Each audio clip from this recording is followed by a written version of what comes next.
back inside of Lone Depot Park. Game time temperature 72 degrees, comfortable. Roof and walls shut here at the ballpark today. Underway on time at 12:10. Last of 4 between the Marlins and the Cincinnati Reds. FPL brings us the Cincinnati Reds starting lineup here today. TJ Friedl leading things off. He collected his first 3+ hit game last night since last April. Couple of pitches and 1 out for Max Meyer. Here's another look at that Red starting lineup. Here comes Matt McLain, followed by Elly De La Cruz. Cincinnati is 8-4, and it's better than being dead last in the National League Central. They are currently tied atop the division with Milwaukee for first place. I think a lot of people surprised at the start that the Reds have gotten off to. Matt McLain blisters one out to center field. 1 out base hit for McLain, who takes a big old turnaround first. 1 out single for Cincinnati. They piled up 4 runs on 9 hits last night. Max Meyer gets the starting assignment for the Marlins today, Hut, making his 3rd start of the season through 2 starts, no wins or losses, and a .466 earned run average. Yeah, last time out in New York, 4 2/3. He got hurt by that Bellinger home run. He would have liked to have gotten 5 in, but hopefully he can do that today if he certainly kind of recalls what he did against the Reds last year. Yeah, talk about that. He cruised through 4 innings on Saturday in the Bronx, worked around a leadoff walk in the first, a 2-out single in the second, an error and a walk to kick off the 3rd, and he cruised in the 4th, but then things started to unravel in the 5th, which was a little bit disturbing for Meyer afterwards when he was discussing his outing, thinking, man, I should have put myself in line for a victory here. The boys really helped me out. 1 out single by McLain. Here is Elly De La Cruz. A reference that game he had last year right here against Cincinnati. 6 innings, 5 hits, no runs, no walks, and 14 strikeouts.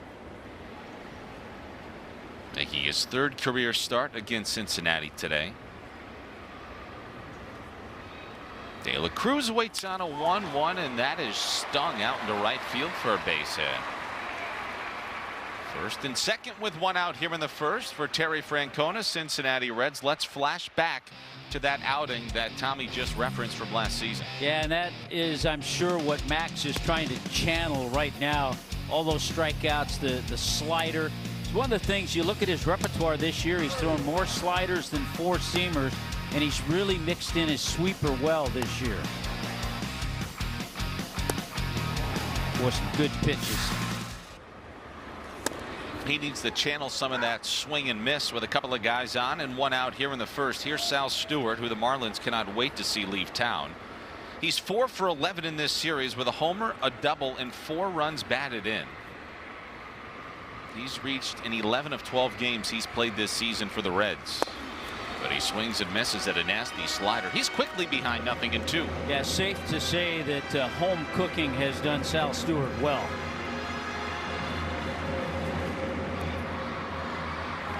Stewart leading the Reds in batting average, homers, runs batted in, tied with De La Cruz with 3 stolen bases. Cincinnati's #1 prospect, batting with 1st and 2nd and 1 out here in the 1st. Max with an 0-2. That's grounded softly towards 3rd and foul. Let's go back to those 14 strikeouts. StatCast 3D powered by Google Cloud. Here's a really cool look at those 14 strikeouts from last season. I think one of the most interesting aspect of it, they all came on sliders, 11 of them, and 3 on changeups. So he used the fastball, but he put them away with the slider or the changeup. And the theme there, everything is low. He's not leaving anything up in that outing. Another 0-2 to Sal Stewart coming. Swing and a miss. On cue, on command, first strikeout for Meyer, his 12th strikeout of the season. Let's go back to that last pitch, a slider. Watch how the action on this pitch. A lot of sliders, and some will move away, some will move directly down. That one just disappeared, and Stewart couldn't get to it. Pair of 1 out singles, a strikeout by Meyer of Stewart. Here is Eugenio Suarez. Playing in his 13th game since rejoining Cincinnati this offseason. He's hitting 8 of 12. playing in his 59th career game this afternoon against the Marlins. A .272 lifetime hitter with 9 homers and 21 runs batted in. There's a foul ball as we take a look at the defense. Let's see how it sets up behind Max Meyer for the Marlins in the outfield. You see Griffin Conine. How about Javier Sanoja? It's always hard to find him. Owen Casey in right. Otto and X up the middle. Liam and Graham Pauley at the corners. Augustine Ramirez behind the plate. Marlins playing their 13th game of the season today. Javier Sanoja is making his first start in center field, where he appeared 10 times in a starting capacity last season. And what do you know, in game 13, it's already the 5th different position that Javi's played this season. Yeah, left field, second base, shortstop, and today center field. So valuable. And we haven't seen him on the mound yet, which is exactly the way we like it. You don't want to see him on the mound. But he'll go there if you need him. There's a reason he was the Utility Man Gold Glove Award winner in 2025. 3-1 the count, and the pitch from Meyer misses low and away, ball 4, and the Reds have him loaded here in the first for Nathaniel Lowe.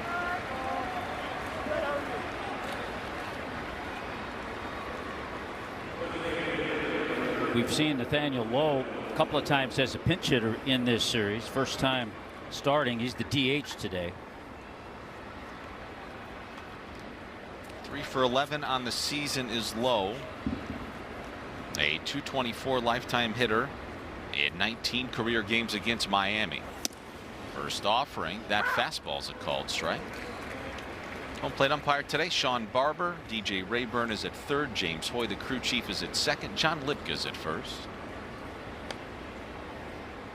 Cloudy and nasty outside. Perfect early afternoon for a ball game inside as Lowe grounds it softly to second. And Max Meyer gets out of trouble here in the first. Reds leave him loaded.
Marlins TV is proudly presented by Werner Hoffman, Greg, and Garcia. It's always a fun day when the kids are out, steam day. So you get a little knowledge and a little baseball. How were you in science, Kyle, in school? Awful. I cheated as much as I could. To be honest, it was bad. There's the WHG Miami Marlins starting lineup. Jacob Marcy will lead us off here today. Marlins collected their 5th come-from-behind win of the season already last night, which is tied for first in Major League Baseball. Now 6-3 at home, 1-2 away from Lone Depot Park, and a half game back of the Atlanta Braves in the National League East. Jacob Marcy leading things off for the Marlins here today, and it's 2 balls and no strikes. And 2 good takes against the right-hander, Rhett Lauder. 2 pitches very close. He's off to a good start this year. He's got a little of that Grant Holmes look in him of Atlanta with the long curly hair and the mustache. You know, and as a pitcher, he's not an overpowering guy. He spots his fastball real well. He'll use a slider, four-seamer, sinkers, a few change-ups. 24-year-old right-hander facing the Miami Marlins for the first time in his career. This is belted to center field. This is really deep. Dane Myers going back. He made the catch. Dane, we saw that time and time again. Dane, don't do that to a former teammate, but what a great catch. That is very reminiscent of his catch that ended the ball game for the Marlins and a win against the New York Mets right around this time last year. And that one might have knocked the wind out of him. I have no idea, even seeing it live, how he held on to the baseball. Look at even Clayton shaking his head. He knows how hard Jacob Marcy's been hitting the ball lately. He's hitting some tough luck. He has been getting some hits. And Dane's certainly familiar with the warning track, with this ballpark. What a great catch to rob a former teammate. How'd the ball not pop out? Yeah, and he didn't catch it cleanly in the webbing. Got it kind of in the heel of the glove. It's as good as it gets.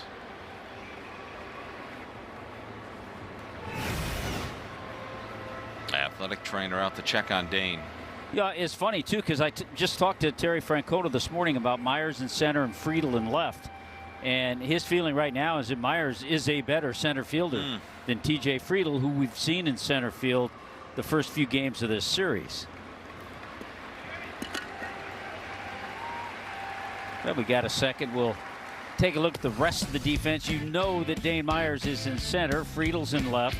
Spencer Steers, the right fielder. De La Cruz, he's there all the time. Matt McLean at second. Suarez starting at third. He's been the DH this series. First start at third base. Sal Stewart over at first. And first start as a Cincinnati Red for P.J. Higgins. Defensively, Cincinnati's been really good this season. They came into the ballgame last night having not committed an error. But that changed when Brady Singer committed the pair, their starting pitcher. It cost them a little bit. I think Tito's still gushing over that catch by Dane in center. What a catch. There's Xavier Edwards with nobody on and one out after Marcy was robbed. Edwards batting a team-high .400 to start the season. Snapped an 0 for 7 with a pair of hits last night. Now this is sent out towards the gap in right center, and Dane can't get that one. This is rolling on the track. He's at least got a triple. And he arrives at third, standing up with one away here in the bottom of the first. That would have been criminal if Dane pulled that one in. Oh yeah, you had to cuff him. Another great effort, but this time the Marlins get the benefit. That one caught him on the heel too and came out of the glove. And with the speed of Xavier Edwards, he ends up at third base. I think he had just caught his breath from losing it too when he ran into the wall. And see, there's a perfect example of this crazy game. When you're going good and you're off to a good start, over .400 now, Xavier's batting, the ball trickles out of the glove. When you're struggling to get base hits, as Jacob Marcy is, it's a great catch. You are 100% correct. But now you have to try to capitalize with one out and then runner at third base. There's a 2-0 to Augustine. He waves and misses at a louder breaking ball that time. That was a slider. Ramirez has hit in 3 in a row in 6 of 7. He's got an extra base hit in 3 consecutive games as he waits on a 2-1. And that's grounded towards third. And that's a fair ball. It pops out of the glove of Suarez. Edwards scores, and it's 1-0 Miami. We'll have to get a look, see what happened here. Well, I think he probably took a peek at the plate, was thinking about going to the plate. He got the high chopper. I don't know if he would have gotten X. See his eyes? He's looking at Xavier, then can't find the handle. And remember, he's DH the first few games of this series, his first start at third. Kind of lost it on the transfer there, did Suarez. So a 1-0 Marlins lead after the Edwards triple and Ramirez fielder's choice. That should and will go down as an E5. You cannot assume the out at the plate, so Ramirez will at least be credited with a run batted in, his third of the year.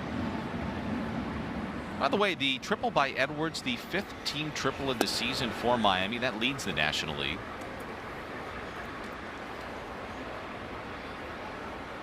They've got gap-to-gap power. They've hit 10 homers, hit a pair last night. Here's Liam Hicks. And this is a good triples ballpark, too. Yes. There's a called strike on Liam. I was asking Clayton McCullough about Connor Norby not in the lineup, and he said it's really tough because, yeah, it's a little bit of a rest day, but he really wanted to get Liam in there, get his bat, get him at first base, and have Marcy DH. That's grounded to first, throw down to second. They get one there. The return throw is dropped by Lauder. That might be another error. Although I guess you cannot assume a double play, but Lauder should have caught that ball. Yeah. But it's interesting, 2 errors last night from the pitcher and then 1 early today by Suarez at third. Not an easy play for a pitcher. But they had plenty of time. And it looked like it wasn't too bad of a throw. Yeah, it's right there. To me, that's an error, Hot. If he catches the ball, which he should, the inning is over. But you never can assume the double play. That's the problem there. That's right.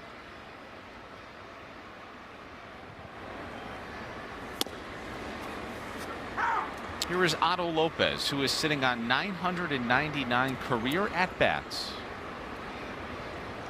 So depending on how this one shakes out, it could be number 1,000.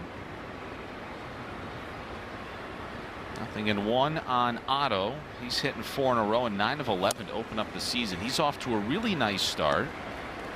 And he had played in every single game and started in every single game, with the exception of last night. Clayton got him off his feet for a game. Yeah, he's got 5 multi-hit games already this year.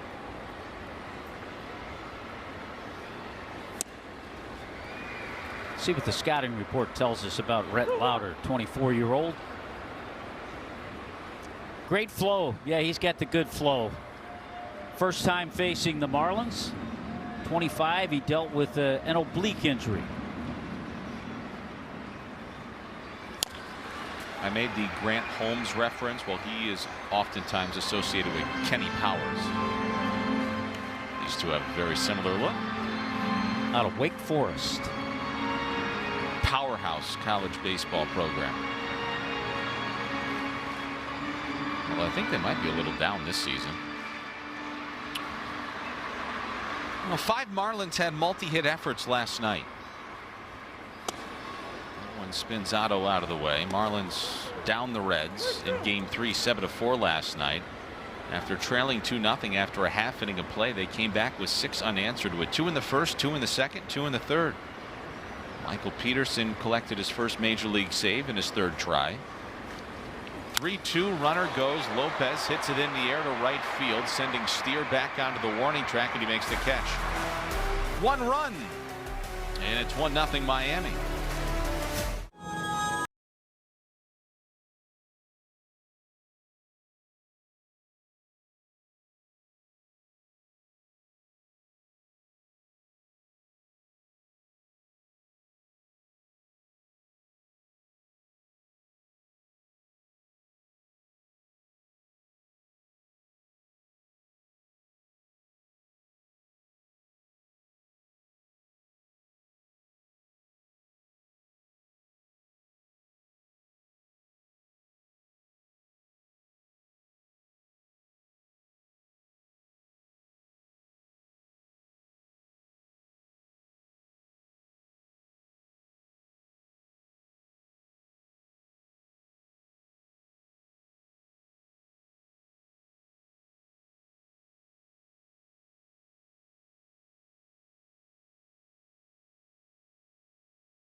Esta transmisión de los Marlins está disponible en español. Little thunder and lightning outside, little thunder and lightning inside in the bottom of the first. A triple for Xavier Edwards. A run-scoring fielder's choice and RBI for Augustine Ramirez. Max Meyer has a 1-0 lead as he kicks and fires to Spencer Steer, and that misses for ball one on Steer. Tell you what, for the first inning, for both sides, a lot of activity. Base runners for the Reds. Marlins had base runners and scored. Yeah, a little too much. They're not really letting us settle in here today, Hut. And Augustine would like to challenge this call. Ramirez has won the second most challenges in Major League Baseball with 9. Ryan Jeffers and Logan O'Hoppe have both succeeded 10 times. ABS is powered by T-Mobile. A risky second inning challenge does not pay off for Ramirez, who's been very good, and now the Marlins are down to just 1. Yeah, you almost have to trust him because he's been so good. So 2-0 on Steer, who's just 1 for his last 11 at the plate. It was a 94-mile-an-hour fastball from Meyer for a strike on Steer, who's 0 for 7 in this series and 0 for 4 lifetime against Max. He punches the 2-1 into left. Coming on into a slide, making a nice grab is Griffin Conine. Talked about this the other night. When a hitter has a full swing but gets jammed, your tendency as an outfielder, one little step back and that's all. Good reaction by Griffin to come get it on a ball hit not all that sharply. Good concentration. Just put it away. A little pop-up slide. Got a really good jump, didn't he? Yeah. He's a really good outfielder. Hit his second home run of the season last night. Well, here is the great Dane Myers, who made a spectacular catch to rob Jacob Marcy leading off the bottom of the first. Myers just 3 for 13 over his last 9 games, and that goes back to his walk-off winner against the Red Sox in Cincinnati's second game of the season. Now, he's been in 9 games, but just his 3rd start today. He waits on a 1-1 and yanks it sharply to short. Uh-oh. That should go down as an error. If it does, that is Otto Lopez's 4th error of the season, Hut. Yeah, he's playing him to pull. He has to go that way. Picked it, couldn't grip it, and yeah, it should be an error. Yeah, he would have thrown Dane out. Well, he made 12 errors all of last season, 10 of them at shortstop. That's already his 4th of the year. And the first of the game committed by the Marlins, their 11th error this season already, which is second to last in the National League. That is certainly an area that Clayton McCullough will like to see them improve upon as this season starts to grow a little bit older. Marlins pride themselves on their pitching. If you're going to pitch really well, you need to defend really well. Now there's speed at first.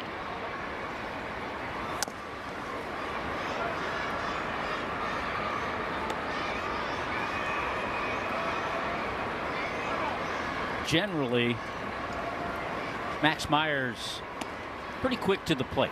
Not going to give a base runner a whole lot to take off on. And Ramirez behind the plate has been so much better this year. He's getting rid of the ball really quick. He's already caught a couple of runners.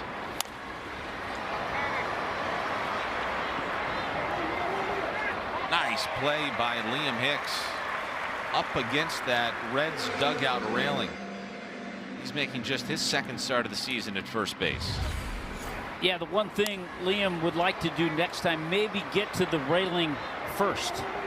He started to drift and caught it as he got to the railing. If you get to the railing and it goes a little bit the other way, you can push off, but still was able to make the catch. Good job. Liam Hicks made that catch on P.J. Higgins, who played in 74 games with the Cubs a couple of years ago. So Max Meyer trying to work around the 1-out error by Otto Lopez here in the second. Myers is at first. Here's Friedel. Grounded out to second in the first, and this is slugged out to left. Conine started back, comes in. Meyer works around the error. 1-0 Miami after an inning and a half.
Marlins lead 1-0 as we go to the last of the second. Marlins.tv is powered by Major League Baseball. Here comes Owen Casey. Let's go downstairs and say hi to Kelly. Yeah, hey, Kyle. Last night, 10 of the Marlins' 12 hits came off against Reds starting pitcher Brady Singer. And this has been a trend for the Marlins to start the season, as we can see from our Toyota trend. The Marlins are first in average, second in OBP, fourth in slugging, and third in OPS against starting pitching this season. And Clayton, after the game, was very pleased about their approach as a group against Singer. Mentioned that the guys put some really nice swings on some elevated sinkers. He also was very happy by the way that they bounced back after the Reds took a 2-0 lead.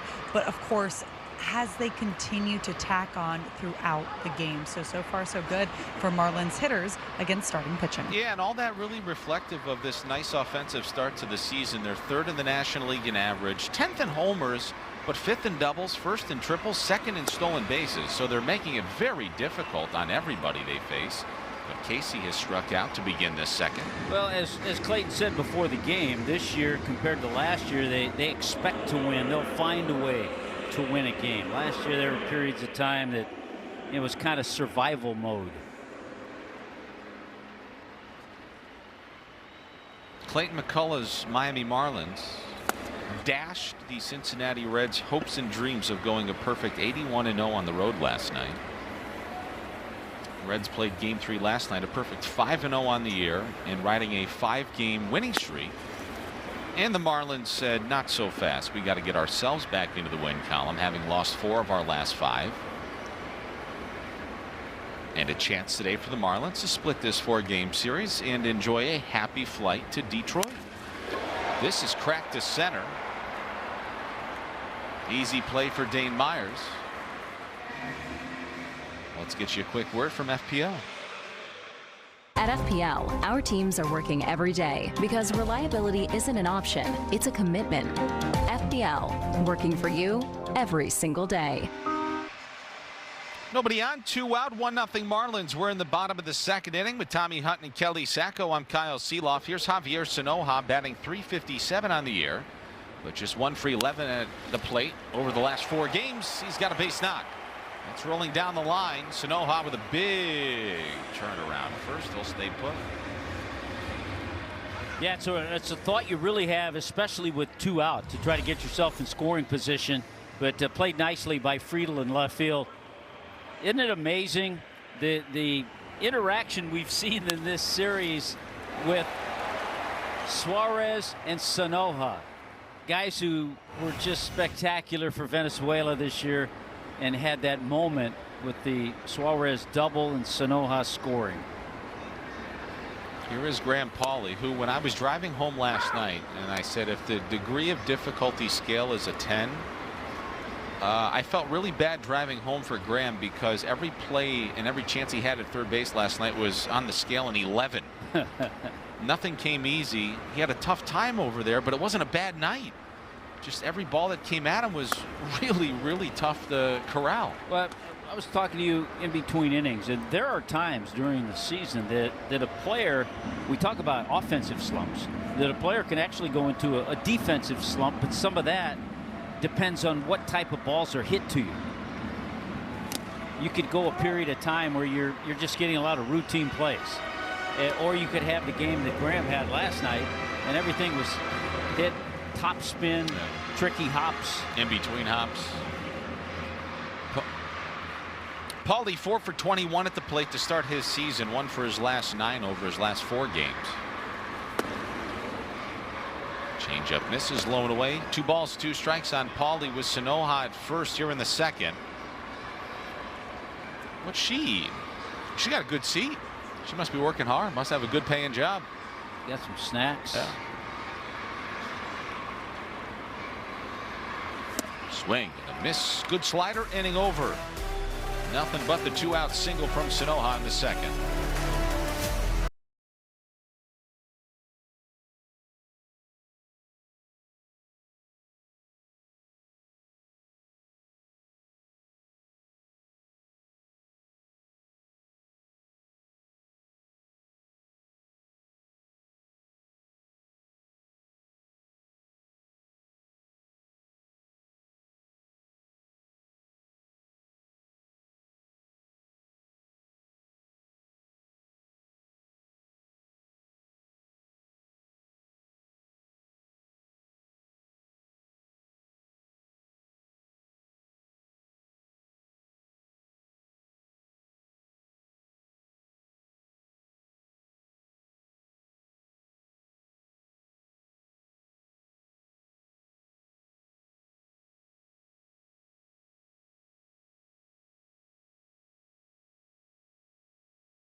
Top of the third inning, scoreboard brought to you by Werner Hoffman, Greg and Garcia. Marlins lead 1-0. And folks, we've got some really encouraging news. Kyle Stowers will fly to Norfolk, Virginia tonight.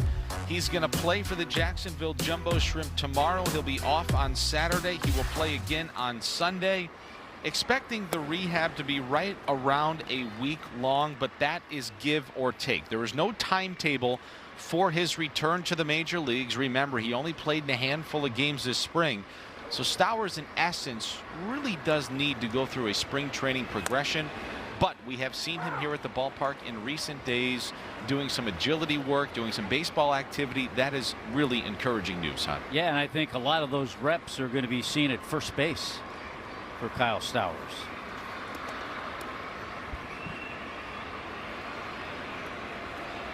Matt McLean leads off the third. He singled back in the first. That's popped foul. While Chris Paddock was throwing his pitch design session yesterday, this was Kyle Stowers getting some hacks in. Those two chatting afterwards. Kyle letting Chris know what he saw. It'll be nice to get Stowers back. What do you think? 30, 40 at bats? They don't necessarily all need to be in game action, but he's got to go through that spring training. Yeah, he does, because his spring training time was so limited. We also know how You can't really look at spring training numbers, and the reason I'm saying that is because Matt McLean hit .509 this spring. Yeah. And Meyer punches out McLean on a slider. 1 up and 1 down for Max here in the third. So you come out of spring training, 500 batting average, and comes into this game hitting about 220. That's the business. It's a tough game.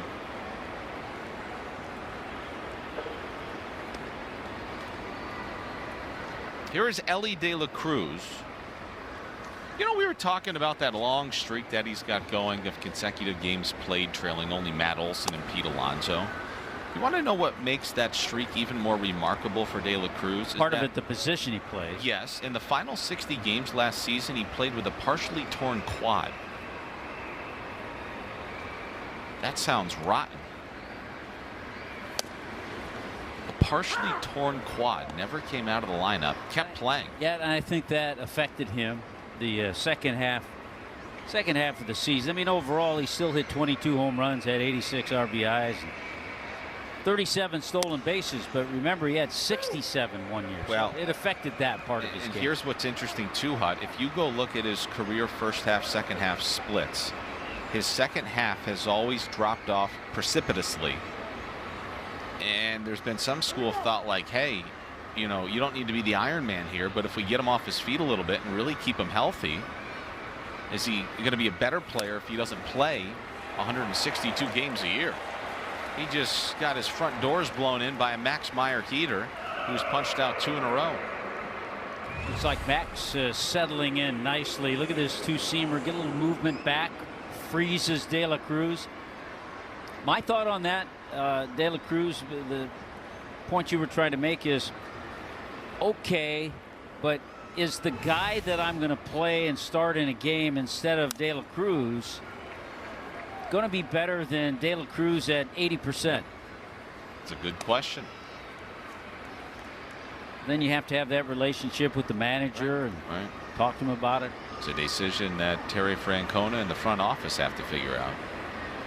And I know there are studies nowadays on load management, day game after night game, X amount of games in a row. Some guys are just built different, though. Ask Matt Olson about load management. Sal Stewart seems to be built a little differently. He's carrying the Cincinnati Reds offense to this point this season. There are 38 runs scored, the fewest in the major leagues. Stewart has 8 runs batted in. He's batting .366.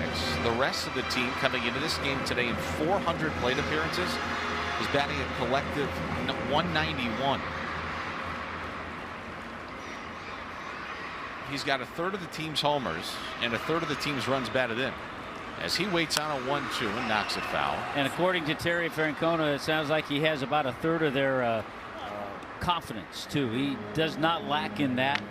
We've seen the way he swings the bat. I've always thought that in Major League Baseball, of any of the other professional Power 4 sports, you almost sometimes need an irrational sense of confidence because you fail so miserably so often.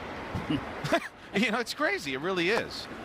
You know, hey, you get 3 hits here over your next 10 at bats. This is going to be really good, and you could punch out the other 7. You got to convince yourself you're really good. Clayton's boys have gotten off to a really nice start. Clayton talked about the tough pitching they've seen. The Reds have featured some really good pitching. Stewart just spit on that slider. Yeah, remember it was 0-2 at one point, and now he's gotten it to 3-2. And that ball was halfway to the plate. He's already shaking his head. He knew it was a pitch he did not like. Suarez on deck, hoping he gets a chance here in the third. Myers punched out 2 in a row. And there's ball 4. He lost him. That's an example. Yeah, that's an example right there, Kyle. For a young pitcher, in order for Max to get himself going 6-7 innings, you got to put the hitter away when you're ahead 0-2, because all of a sudden that pitch count starts to build a little bit, and he's yet to have a 1-2-3 inning, but he has good stuff. That helps. To third, Eugenio Suarez helps him out. We're through 2.5. Still 1-0 Fish.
Home Depot and Echo dealers. Ooh,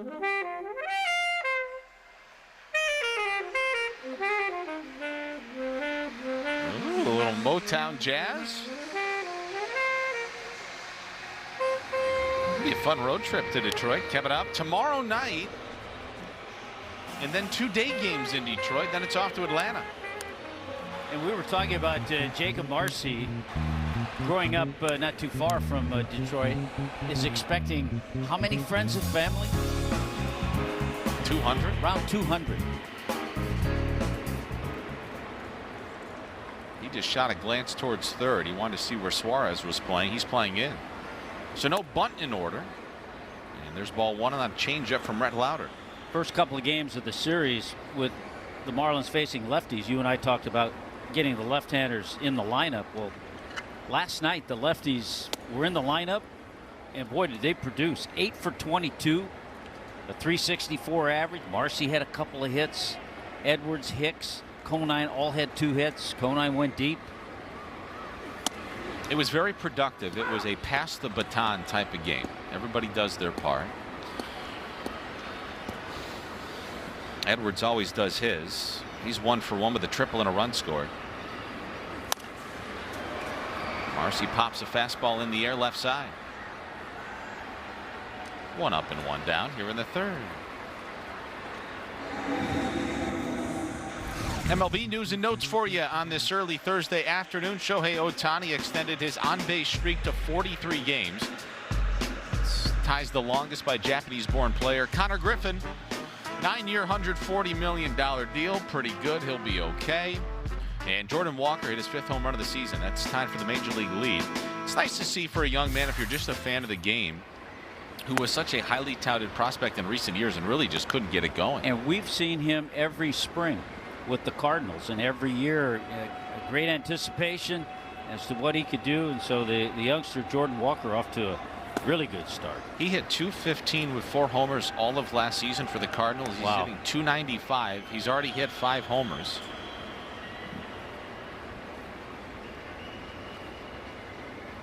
He's got 12 runs batted in. So good for Jordan Walker. Total freak of nature too. As Edwards lays off a 2-0 sinker. There's ball 3. Marlins.TV is powered by Major League Baseball. 3-0. That's a strike. It's 3-1 on Edwards. Couple of hits last night. Had a 12-game hitting streak dating back to last season come to a halt on Monday. But now 3 for 12 in the series after his triple in the first. Scored on the Ramirez fielder's choice. 3-1. Edwards watches a fastball go by a little low. But we've got a challenge coming. This one is from Higgins. Let's see if it's a good challenge.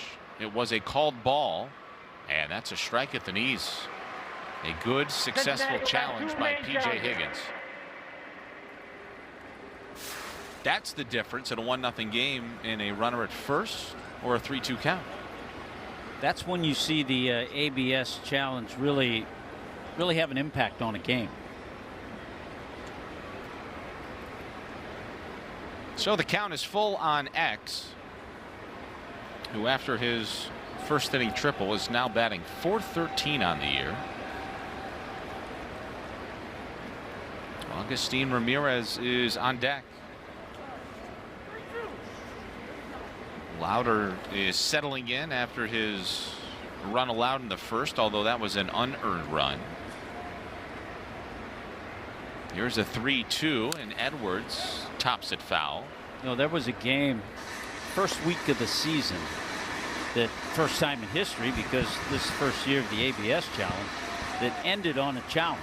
Forget who the hitter was, but it was called ball 4. Was it in Baltimore maybe? Yeah, it was a challenge of a strike. Everybody's waiting around, and then finally challenge, strike 3, game over.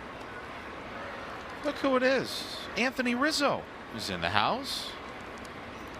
Parkland, Florida zone, went to Marjorie Stoneman Douglas High. What a solid player. And I think now he's a part of the NBC coverage. He's got his little boy out of the ball game. Time now for today's youth player of the game. Kaylee, 12-year-old, member of the Mermaids of the Marlins Youth Academy. Her favorite player is Griffin Konai. She was happy last night. Oh, yeah. Happy he's in the lineup today. She's made a nice sliding grab and left already. Here's Agustin Ramirez, and that is pulled foul. So Edwards draws an 8-pitch walk. He has stolen 2 bases already this season. Marlins have stolen 16 stolen bases as a team, which is the second most in the National League. We'll see if Edwards feels like stealing here. I bet he does try to go. And here's why I say that as well, Hunt. P.J. Higgins, who's behind the plate for the Reds this afternoon, has played in 341 minor league games since his last major league appearance in 2022. Might as well put a little pressure on the young man. Test his arm. He's not going. And that could be an inning-ending double play. That'll do it here in the third. 1-0 as we go to the fourth.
Full of good.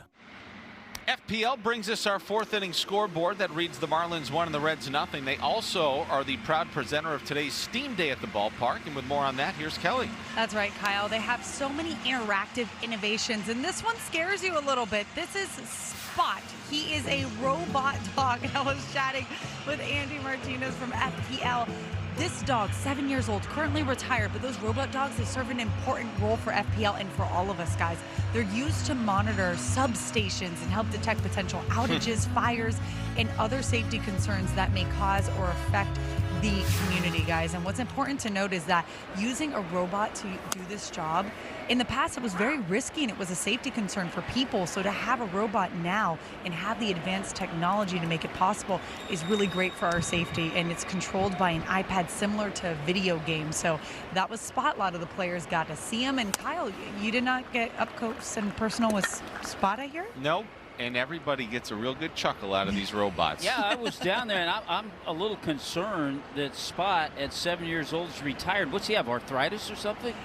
The newer technology, they're telling you the newer technology with these robots, the things they can do might scare Kyle even further. They can do these backflips and climb walls. It's pretty wild. And everybody jokes about it, but they're gonna, if you don't make your pact with them now, you're in big trouble. They're gonna wipe you all out. What kind of litter box does Spot have? That I don't know. Question. I'll follow up.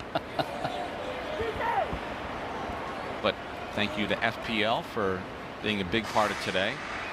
I'll be on the horn with them on our next off day because my power bill was through the roof this month, and that situation needs to be addressed. That shouldn't happen. Nope. Maybe I need to replace my air filter because something's going on. Here's a 3-1 to Nathaniel Lowe, and he waves right through a slider.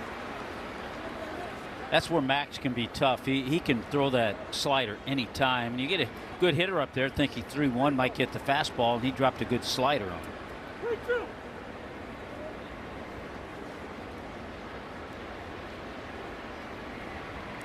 Payoff pitch hit foul. I was looking, Max from a nice athletic family. His dad played football at St. Olaf's College small school. Mom was a college soccer player. And that's outside ball 4. That's a good at bat for Lowe. It's a 7-pitch walk. Leadoff man aboard here in the 4th. Hey, the Milwaukee Brewers are coming to town April 17th through the 19th. Get some hot deals for the whole family all weekend long. Get your tickets at marlins.com/tickets. The Brew Crew are coming. Maybe there will be some nice beer specials for everybody as well.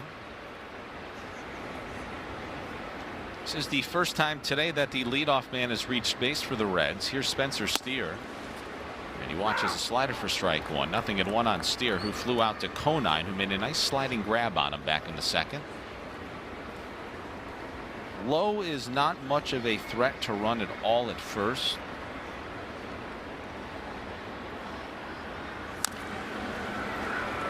Yeah, and you can certainly tell by the shortness of his lead, which is always kind of a surprise because I remember being taught if you're just an average base runner, get as good a lead as you can to try to make up for maybe a little lack of speed. That one spins Steer out of the way, and it might not. And to your point, it might not be just because, hey, there's a ball down a line or in a gap you can score, but that could be the difference between going first to third on a single. Absolutely.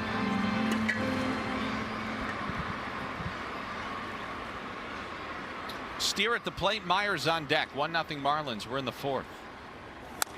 Ground ball. That is going to sneak through the right side. Stopping at second is Lowe, and that's the 3rd hit of the day for Cincinnati.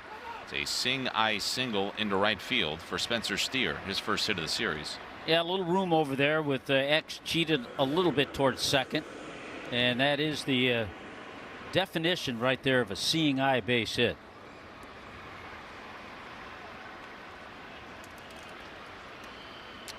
See what Terry Francona does here. Myers is a guy that can bunt, and Paulie's thinking as much. He's in on the grass at third.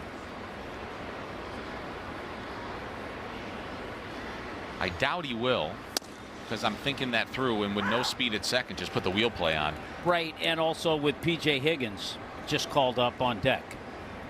So see, we're trying to read the mind of a future Hall of Famer, Terry Francona. Yeah, you bunt and get a force out here, you're going to run yourself out of an inning. So Myers is swinging away, and he shoots that foul. He's behind in the count, 0-2. Dane reached on an error by Otto Lopez with 1 out in the second. It was Otto's 4th error already at shortstop this season. But that did not come back to hurt Max Meyer in the second inning. Reds have already left 5 men on base today. Their offensive woes continue. And they're still 8-4 to start the year as Myers lays off a sweeper, 1 ball and 2 strikes. Well, that was pitch number 60 for Max. We're in the 4th, but still nobody out. Efficiency-wise, he's doing okay. As he kicks and fires a 1-2, that is shot on a line into right field, sinking fast, but Casey's got it. He's making his second consecutive start in right field today, and there's 1 out. Yeah, and a nice jump. We talked about the jump Griffin Conine got on a ball he caught early in the game. Same thing for Owen Casey right there. As soon as that ball came off the bat, he was moving to come get it. It wasn't hit that sharply, and he was right there to make a chest-high catch. So 1 away, still first and second, and double play is in order. And here is Higgins, who's making his 2026 debut. And again, appearing in the major leagues for the first time in a few seasons. These are innings, Kyle, that you file away because for Max, there's been traffic he's had to deal with every inning. He hasn't had nice 1, 2, 3 innings. So have they been totally stressful? Not so much, but he has had to deal with base runners. So you factor that in as the game progresses.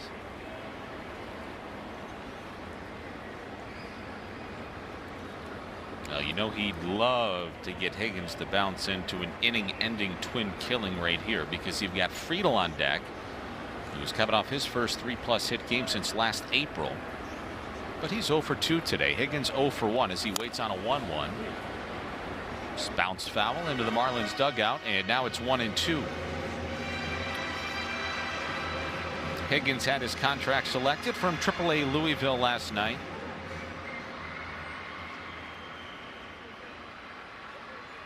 He's in his 3rd season with the Reds organization. Re-signed as a minor league free agent back on December 17th.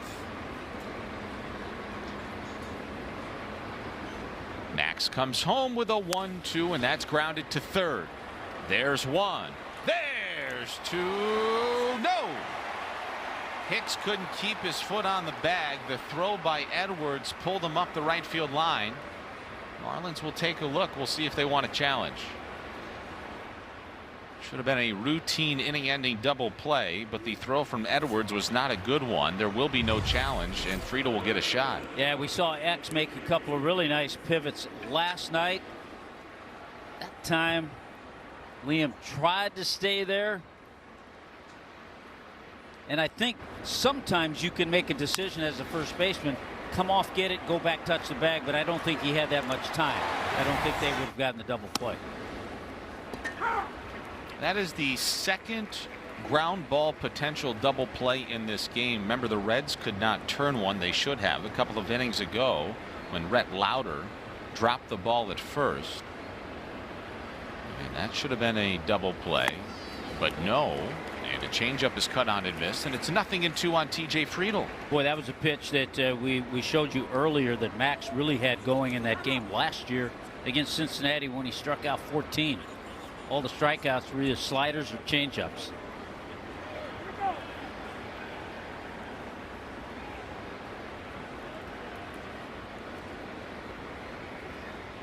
Max Meyer about to throw his 68th pitch. He has punched out 3. Give them 4, and the Reds leave a pair on, and they were on the corners here in the 4th. Still 1-0 Miami.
Well, Marlins fans, make sure you arrive early on Sunday, April 19th to score a free Marlins basketball jersey presented by Goya, available to the first 10,000 fans here at Lone Depot Park. Just go to marlins.com/tickets. The sun is starting to peek out. Not a Ferris wheel guy. I don't know about you. Too much can go wrong up there. Not a whole lot has gone wrong for Rhett Lauder today. He's allowed a run. It was unearned on 2 hits. Cincinnati is out hitting Miami 3-2. And they have wasted opportunities time and time again. And Max Meyer continues to wiggle out of trouble. Well, they really, the Reds really like this 24-year-old. His first 8 starts. But you have to go back to 24. He didn't pitch last year. Then he starts this year's first 8 starts. Got an ERA of 1.30. Derek Johnson, the pitching coach. The Reds are getting an up close and personal look at some of their future, because remember, Sal Stewart is still their #1 overall prospect. Lauder is number 3 according to Baseball America, MLB Pipeline, their 5th ranked prospect. But a top 10 prospect, top 5 prospect on the mound. Your #1 prospect in Sal Stewart right there at first.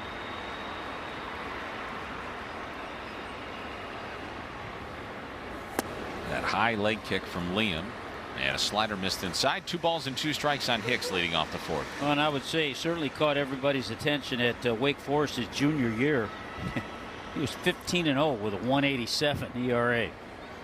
He was the ACC's male athlete of the year that year, pitcher of the year for the 2nd straight season, scholar of the year, so he's got a good head on his shoulders.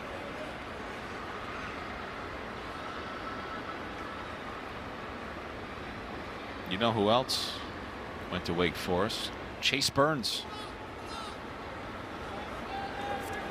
And what just transpired here? We have a pitch clock violation. And that results in Hicks getting a free pass to first. I don't remember the last time we saw that. Been a while. I wanted to put it in perspective, though, looking at a 8 straight start period. And I look back at the second year. Fernando Valenzuela came up in 80 and pitched a little bit, but in 81 he started the year for the Dodgers, and his first 8 starts Fernando went 8-0 with 8 complete games and an 0.50 ERA. That's unbelievable. Isn't that crazy? It's nuts. And that's where Fernando Mania started. Here is Otto Lopez, who's ahead of the count. 1 ball and no strikes. 0 for 1 today. That is ripped through the left side. Friedl is going to have to chase it into the corner. Liam Hicks will stop at third. That ball was hit so hard, it just was skidding on the turf, and it went all the way to the wall past Friedl and left. Well, we know that anything over 100 is good. Exit velo 112.8 on this. Just an absolute rocket. Hit so hard, by the time Friedl chased it down, it allowed Hicks to go over to third, really setting up this inning perfectly. Runners at second and third, nobody out. Good start of the season. You love to see that too, after Otto was given a day off just to kind of relax and regroup. Here's Owen Casey with men at second and third with nobody out. Marlins leading 1-0 here in the 4th. And this is their first real chance to do some real damage. Here's a 1-0, and Casey swings and he lifts it in the air deep to left field. Friedl's going back. He's onto the warning track, nearing the wall, and he can't make the catch. 1 run will score. Getting the wave around third is Lopez. Here comes a throw. A head first dive, and he's safe. A 2-run double for Owen Casey. It's 3-0 Miami. Put him on for Big Red. He'll drive him in. Opposite field power, just out of the reach of Friedl. Shows you what kind of pop Owen Casey has. RBIs number 10 and 11 on the year. Love this swing. Pitch just moved away from him. If he rolls over, he doesn't hit it well. Friedl trying to chase it down. Looked like he got there, but couldn't quite make the play. And because of that, because it was close, Otto had to hold a little bit at second base And because of his speed, just a reach, a little swim move. How about that dive? Was Right able hand. to get the outside part of the plate before the tag. Nice dive by Otto. Some terrific hustle too, because he was standing on the bag at second when that ball hit the warning track. Yeah, he had to wait because you don't want to get doubled off, especially early in the inning with nobody out at the time. Well, that must feel some good for Owen Casey, who just collected his 10th and 11th runs of the season batted in. And I say that because after his second inning strikeout, that 2-run double just snapped a 3-for-21 funk for Big Red. It didn't feel like that, though. He hadn't been starting a whole lot due to the surplus of lefties the Marlins had been facing, and he had the homer in New York. That got him out of it a little bit. Yeah, and a lot of those ABs were pinch hit appearances. Now here's Griffin Conine. Sinkers hit foul. It's a ball and a strike on Griffin.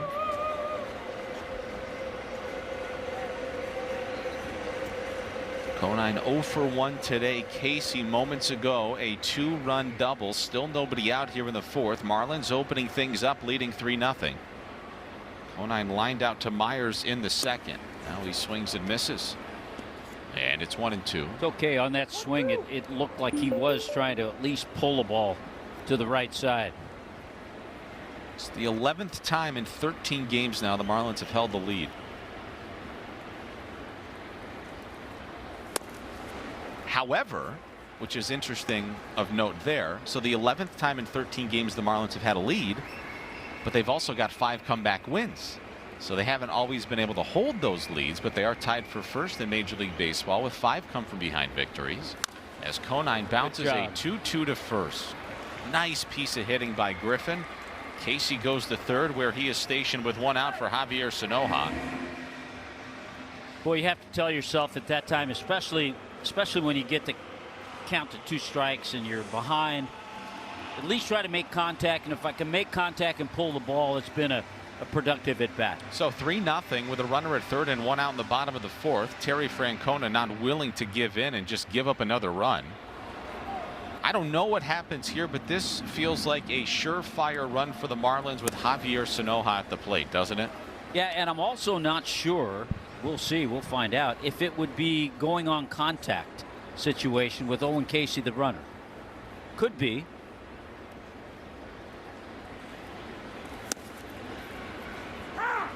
But you got a feeling that Javi will get the ball in play somewhere. Hopefully a fly ball deep enough to score Owen from third. Sanoja snapped a 1-for-11 with a 2-out second inning single. Line drive into right field, 4-0. Or just sting a line drive the other way to pick up his second hit of the day. His offensive funks don't last very long. He's 2 for 2 today. That's his 6th run batted into the year. He is a fun player to watch. A little spinner, didn't do a lot. Right-handed hitter. If he takes that spinner the other way, he's going to have a lot of success. I just don't know where you pitch him to get him out. And a lot of times he'll jump on that first pitch fastball if a pitcher tries to sneak that by him.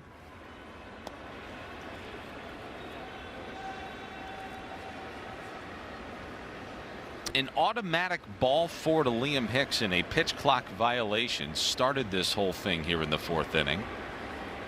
Lopez with a double, Casey with a 2-run double, and a 1-out RBI single by Javier Sanoja. You know, sometimes you can't quantify what that pitch violation does mentally to a pitcher. Put the wheels in motion for the Fish here in the 4th. Sanoja with speed at first. Here's Pauly, who waits on a 1-1.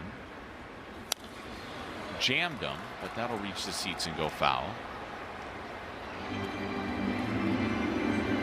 Lauder ran that fastball up and in on the left-handed hitting Marlins third baseman. Subscriptions for Marlins TV start at $19.99 a month or $99.99 for a full season. You can also get a free trial and watch Owen Casey bash the ball around the yard.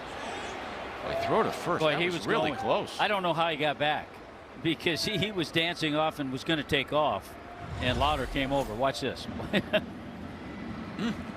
Those are quick feet. It's been far past 15 seconds, and the Reds just did now get a challenge in. That felt like it took way too long to issue a challenge. And they're going to take a look. You're supposed to only get 15 seconds, but that felt a lot longer. Cincinnati is challenging the safe call. The Reds are challenging this safe call.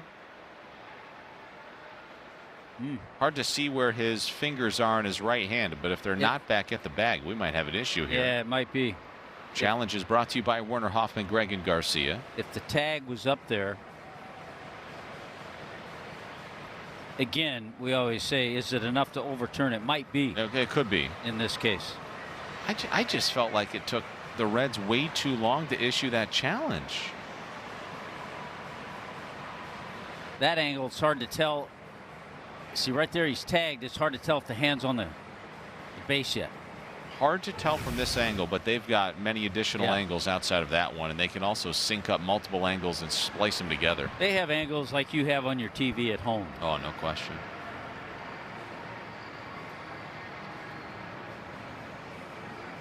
Now 4-0 Marlins. 3 more here in the 4th.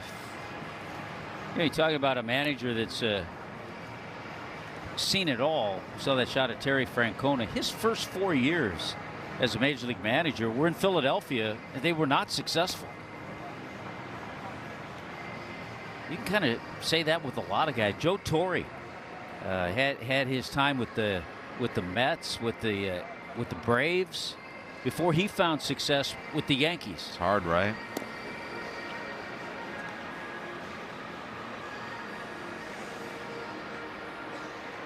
A verdict from New York is in. After review, the call in the field stands. The runner is safe. Cincinnati will lose their challenge. It's one of those I just don't think enough to overturn. They had a multitude of angles. They looked at all of them, and they just couldn't definitively say that Sanoja's fingertips were not on the bag. And that's when Javi just can take a deep breath. A little sigh of relief. After the delay, do you steal right here? Oh, I think he's thinking about it, yeah. Let's see if he goes. Big lead. He is not going, and Paulie grounds it softly to the left side. There's one at second. Throw to first. Not in time.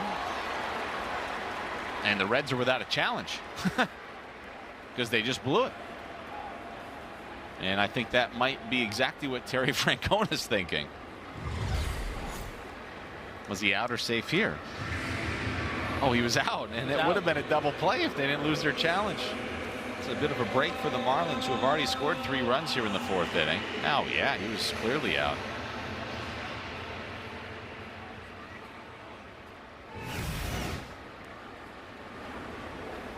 That was one of those weird fielder's choice force outs, by the way, that goes 5-6. Because it was Suarez who picked the ball up at the shortstop position and dished off that shovel past to Ellie De La Cruz at second. Yeah, because of the way they were positioned.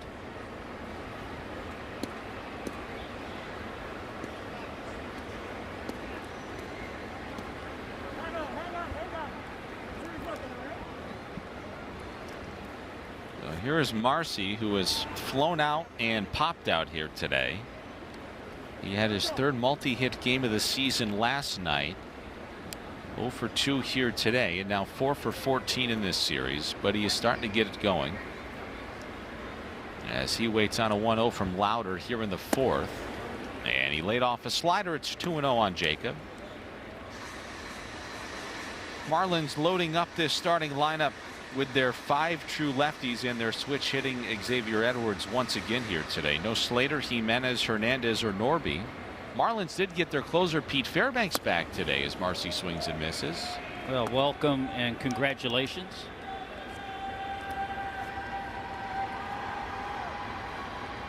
There was a time when the paternity list wasn't a thing, and there was no FaceTime. So when you got to meet your kid, I have no idea. Marcy swings on a 2-1 fastball and drills it high in the air to right, but not deep at all.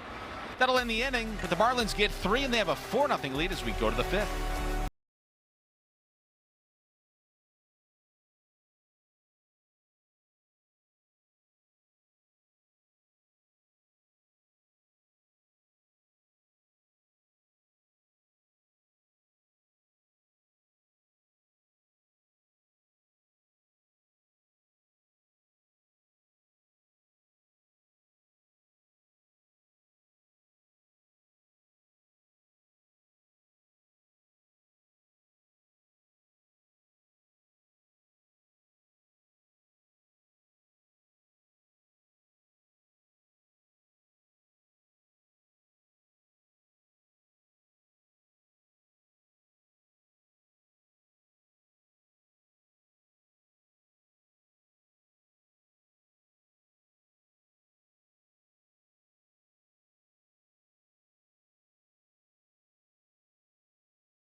Top of the 5th inning, Marlins 4, Reds nothing. Scoreboard brought to you by Werner, Hoffman, Gregg, and Garcia.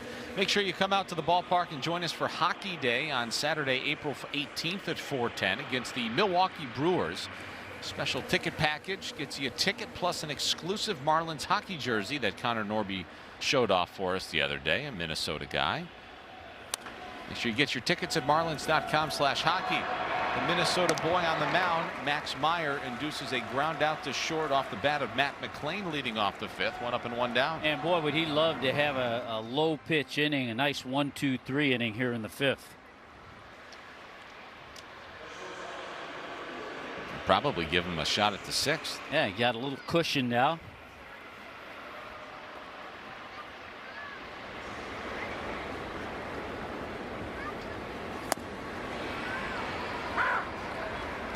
Because it's fun to look ahead.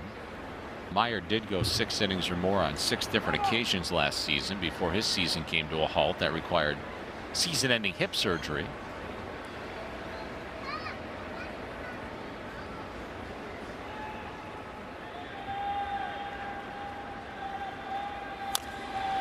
It's grounded softly outside of first. Quickly 0-2 on Elly De La Cruz.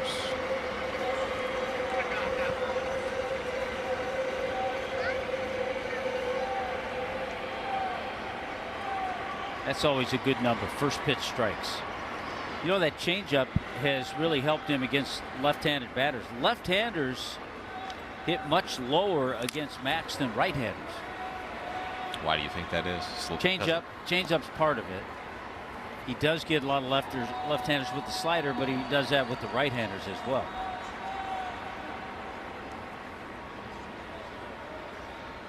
For 0 in the 5th, Marlins trying to split this 4-game series. After losing the first 2, they're trying to win the last 2. That 0-2 misses downstairs. Ball 1 on Elly De La Cruz, who's batting .245 on the season for Cincinnati.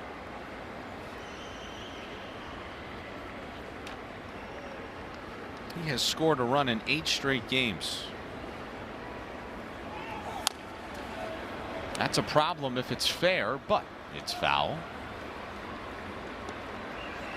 Xavier Edwards had that stretch going to begin the season. Remember, he had a 9-game hitting streak, but then in the first 8 of those, he also had a hit and a run or more.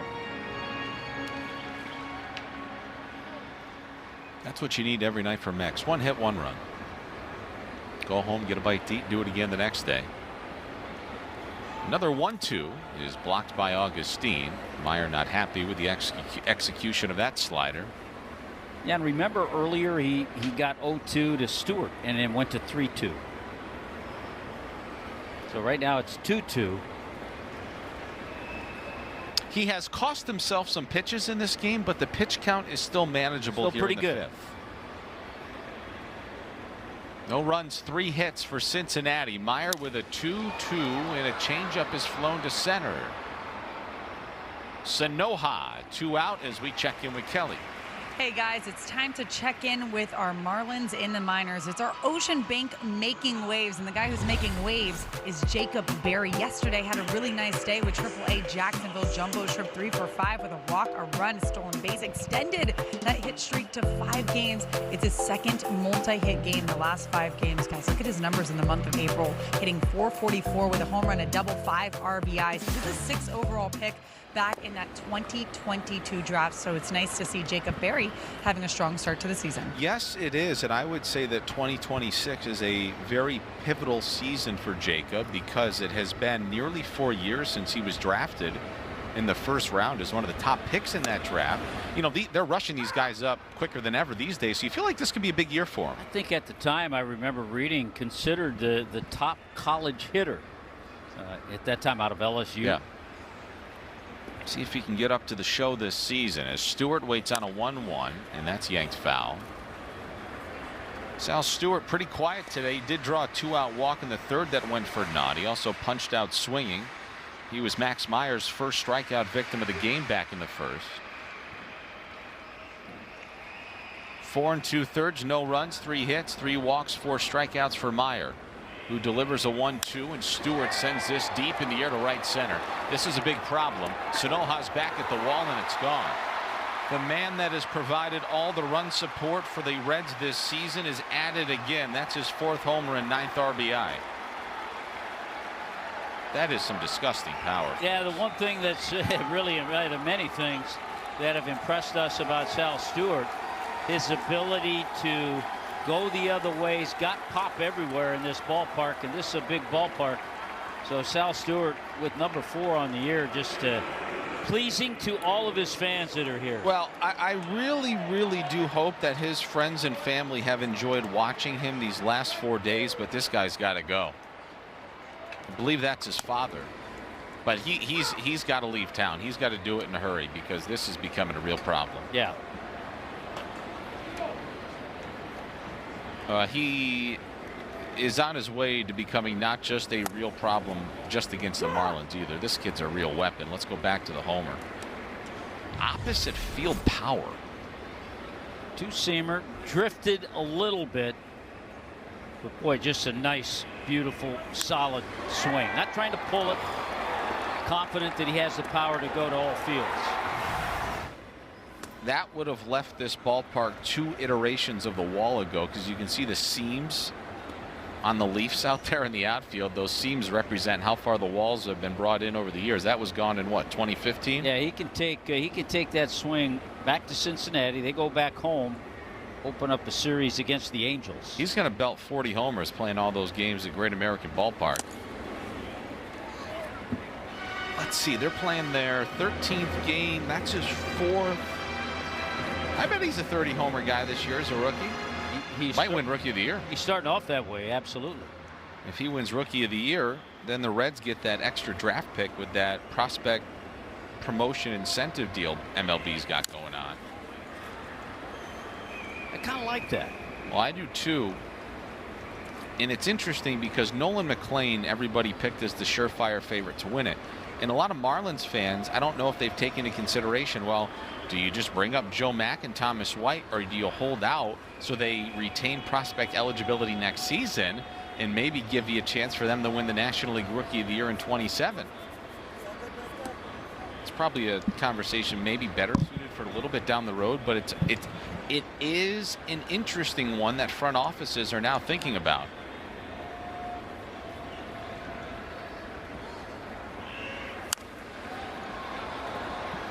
Now Suarez is being a pest. That was the 6th pitch that he's seen.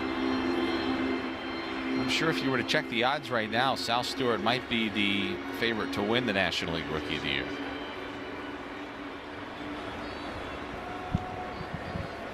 I don't know how many teams will hold out guys because of that, but I'm sure they talk about it. Oh, ouch. That's a fair ball. And Suarez is just going to go back to the dugout as Meyer rolls it to first. And the inning is over. So the Reds get a run, and it's 4-1.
Watch it all season long.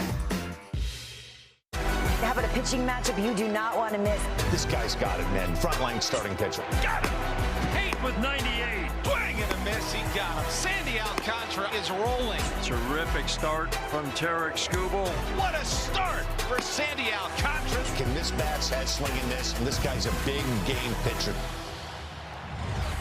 We've got a few games to play before Sunday, but that's going to be the showdown at Comerica Park. Alcantara versus Skubal. The batter is challenging the call strike. We have a fifth inning challenge by Xavier Edwards, who's challenged the strike call. We're going to call that side day on Sunday.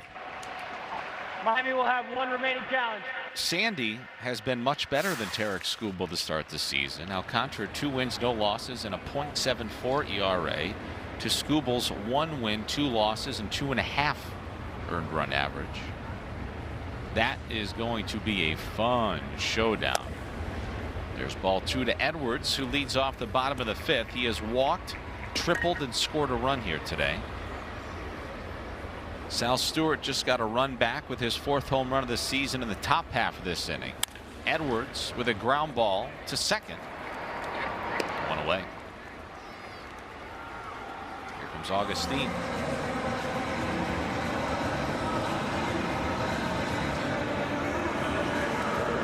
Fielder's choice E5 RBI for Ramirez in the first, bounced into an inning-ending 6-4-3 double play in the third.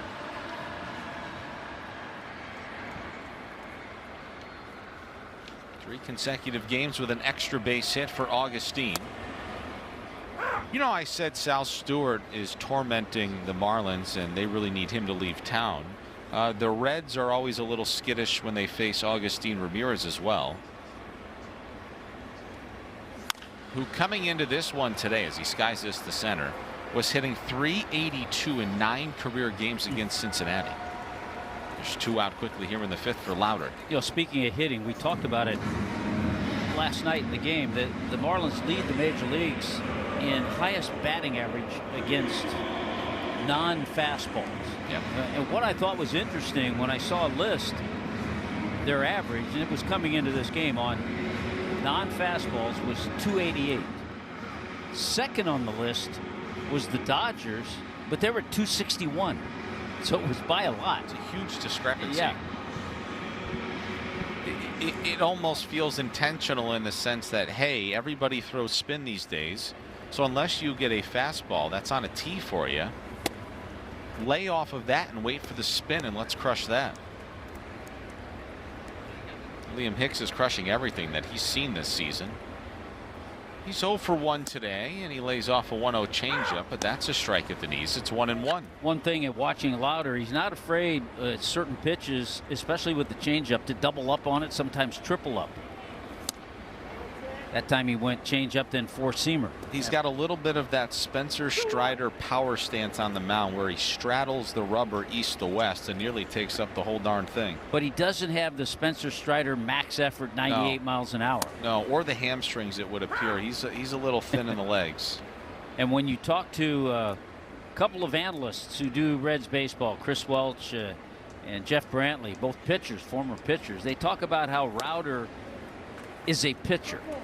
You know, he's not going to just go out there and try to overpower you, and we've seen that, the way he works a plate with his stuff. Which is just really surprising, the way that the game is played these days, and these young guys, the way that they come up, they're just taught, you know, going back to when they're starting college, so much of the offseason programs is how hard can you throw the darn thing. So that's really cool to hear. Yeah. There's so much power and velocity in the game. He's just out there pitching. That's going to get over the head of the second baseman McClain, and a 2-out base knock for Hicks.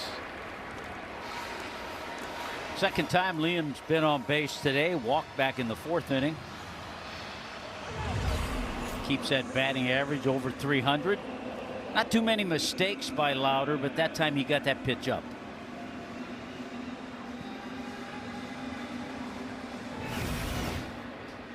And Liam now, it's just 4 for his last 19 at the plate, but it feels a little different because he continues to get on base.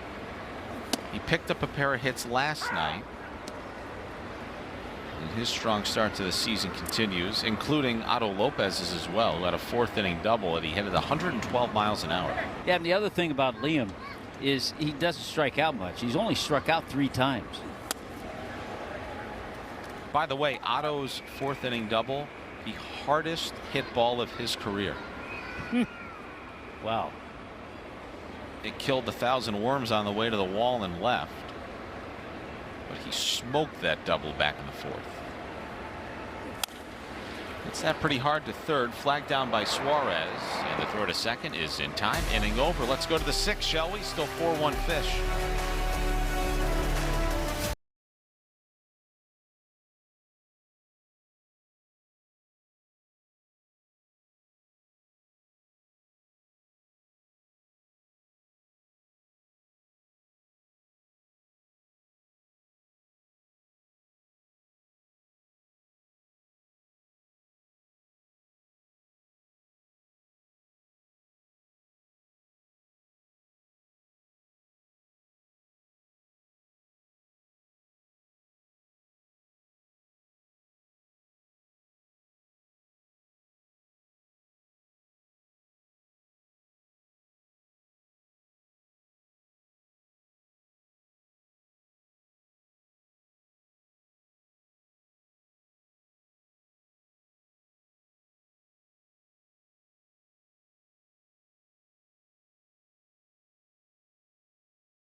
For Oasis. Top of the 6th inning, there's Dane Myers, former Marlin, due up 3rd here in the 6th. Earlier today, he made a spectacular catch in the 1st inning, robbing Jacob Marcy's surefire of extra bases. At the time, I said, boy, he made a very similar catch last season around this time last year. Our terrific production crew has gone back into the archives. It was quite literally 1 year ago to the day, Sunday, April 9th, 2025. He made that catch for the Marlins against the Mets that ended the game. Well, Blake Bucker loved it. Amazing that it's 1 year to the day that he has collided with center field walls. Once at Citi Field, and this afternoon, I just can't believe the ball didn't pop out the way he caught it today. I can't believe he's not in concussion protocol. Well, here's an interesting change shot. Max Meyer is lifted after 5 innings. He's in line for a win. And Anthony Bender, who has struggled to start the season, finds himself in a much lower leverage situation, making his 6th appearance. And he's got 1 out here in the 6th as Lowe lines out to Casey and Wright. One of the things that we don't, as fans and broadcasters, we don't really factor in how a manager moves certain players in certain times and positions. And I think right now, Clayton McCullough has a situation with a 3-run lead. He feels comfortable with Anthony Bender because the Marlins are going to need Anthony Bender as the season progresses, sometimes late in the game. So here's an opportunity, get him on track. Good, he got the 1st out, that helps, and move on from there.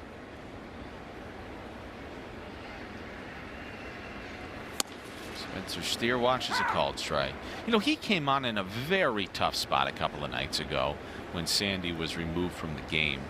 You know, if Sandy had only worked the 8 innings the other night, I would bet by bottom dollar Bender comes in, doesn't give up 2 runs. And I'll tell you another thing I thought about after the game. Jammed him in a shallow fly ball to left. Conine dives and he trapped it. He loses his glove. He can't find the ball. He's running all over the place out there. I hope he's okay. Yeah, I hope the wrist or elbow's okay. Oh, man, he's kind of grabbing at his left knee a little bit and his left hamstring. Something looked a little off there when he dove.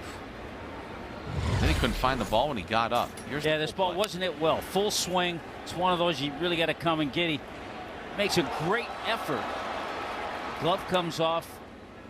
And hard to speculate, but the way he was kind of hobbling, you're thinking maybe knee or hamstring or something like that. And he is hobbled as soon as he gets up. When he couldn't find the ball, I thought maybe he was a little woozy. He doesn't hit his head or anything, which is good. But watch him go to the left side of his leg. It gets straightened up in a hurry. Yeah, and he's grabbing the backside. Well, he's coming out of this game. You know, the point I wanted to make on Anthony Bender, coming into that situation, because it was sandy, and I know these guys are pros and they've done it a bunch of times. Coming into that game because it was Sandy Alcantara and in the situation, I think added a little bit more to it. I agree with you. I agree. I think everybody felt like collectively they had to hold up their end of the bargain, and it just didn't work out. But back to more important matters now. Heriberto Hernandez is going to take over in left field for Griffin Conine, who was hurt moments ago on that diving attempt, which is rotten to see because Griff has stayed healthy his entire career, but he got hit by the injury bug last year with the subluxation of his left shoulder that required surgery. And now he leaves this game here in the top of the 6th after a valiant effort. And we'll see what tomorrow brings. The Marlins do not have a day off. Hopefully he's not seriously hurt, or else this might necessitate a move to Jacksonville. Yeah, I know Clayton's talked about the stretch, the 13 games in a row right now that the Marlins are in. I thought that was a little unusual, too, after just one off day to start the season after the homestand in New York. Yeah, usually doesn't happen early in the year that way. And by the way, the base hit for Steer amounts to a double. So he's at second. Here is Dane Myers. And a sinker misses low ball 1 from Bender. If you'd like to close the books on Max Meyer, you're free to do so. He's in line for his first win of the season after going 5 innings and allowing 1 run, which was earned on 4 hits with 3 walks and 4 strikeouts. And that sails into center. That's going to be the 2nd error committed by the Marlins today, their 12th of the season. Tried to backpick him, and it results in an unnecessary deal there. Well, we saw this last night from Brady Singer. Hate to see that happen. That just moves the runner to third with less than 2 out. I also don't suspect down 3 that Steer would have been going anywhere, so I'm not sure why they're trying to pick him off. Just gives Dane Myers a potential freebie opportunity. You know, speaking of the bullpen, I asked Clayton today about how good was it to see Michael Peterson come on for the save, his first major league save last night. And he said it was great because now it adds another element to his bullpen. Marlins willing to concede a run, but that's popped softly in the air behind second. Not deep at all, and Steer will have to stay at third. And Bender's trying to work around his own 1-out error here in the 6th. Oh, that was just a good pitch. He really ran that pitch in on Dane Myers, and that was all he could do with it. Don't miss a moment of Marlins baseball on Marlins TV, powered by Major League Baseball. Catch Marlins games on Marlins TV. You can start your free 7-day trial today. You can watch Sandy and Scooble on Sunday for free. Not many things in life are free anymore. But if you click the button, you can watch baseball for free. But only for 7 days. Here is P.J. Higgins, the number 9 hitter, who's 0 for 2. And he's behind in the count, 0-2. This would be a good boost for Anthony Bender right here if he can get out of this inning.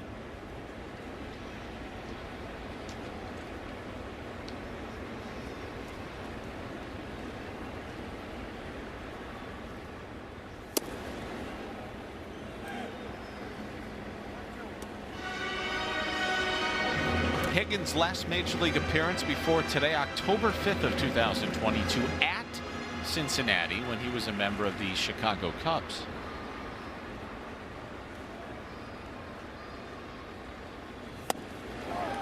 Check swing. He went around and the side is retired. Bender works around the error here in the 6th after 5.5. It's 4-1 Marlins.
Welcome back to Lone Depot Park. The Marlins lead the Reds at 4-1 here in the bottom of the sixth. Well, Major League Baseball just reveals all of the new 2026 City Connect uniforms. The Reds are one of the 8 teams getting new unis this season, joining the Rangers, the Brewers, the Padres, the Royals, the Orioles, the Pirates, and the Braves. This will be their second City Connect uniforms. They'll be wearing both of them this season.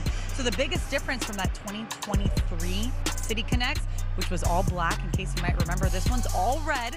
And they also recreated that C logo for the first time, guys, in over 100 years. But I think it's safe to say Marlins have some of the most popular City Connects. The Sugar Kings were the originals, and now the Retro Wave uniforms that are to be worn every Friday home game. Yeah, and with all due respect, getting a look at those 8, the Marlins by far have the best one. Some of those were not very good, to be honest. Here's a 2-0 to Owen Casey, and a sinker's in there for a strike. Time now for our DirecTV New Era. Big Red, Owen Casey. Born in Burlington, Ontario, Canada. He's got a 2-run double today, 45th overall pick by the Padres in 2020. Marlins are loaded with former Padres farmhands. Who's he barking at? Or who's he talking to? Oh, probably P.J. Higgins, going back to their Cubs days. See, you put 2 and 2 together. And Higgins has been in AAA the last couple of years with the Reds. So I'm sure they were crossing paths in Iowa and I just blanked. Indianapolis? No, that's the Pirates. Louisville. Cincinnati's Louisville. This is drilled to right field. And that's going to bang off the wall. Casey's on his way to second. He's got a hustle. Here comes the throw. It's not in time. Second extra base hit of the day for Owen Casey. Boy, the thing you really got to love is the fact that his first double was into left center. This time he takes the changeup from Louder, stays back on it, and smokes it into right field down the line. So 2 doubles to completely different parts of the park and 2 solid swings. So he's got his 3rd and 4th doubles of the season here today. And I think it's interesting that Terry Francona has his right-hander out on the mound. He's a little over 90 pitches now, I believe. 112. And here is Heriberto Hernandez, who bounces one to shortstop. Casey was off and running. Really good base running. We do have word on Griffin Conine. Noticeable discomfort. They're calling it left knee discomfort. That's what he left the game with.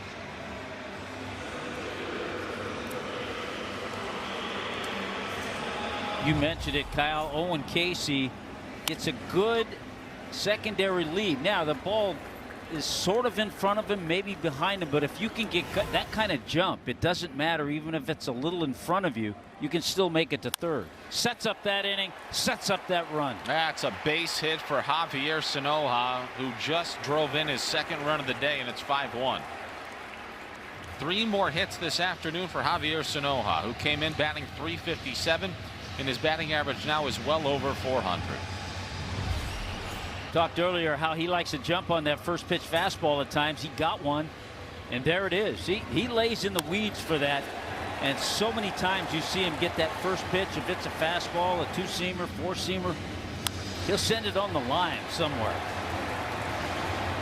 Well, Terry Francona gave Brett Louder a chance to work the 6th, but he can't get out of it.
nobody ever going half speed.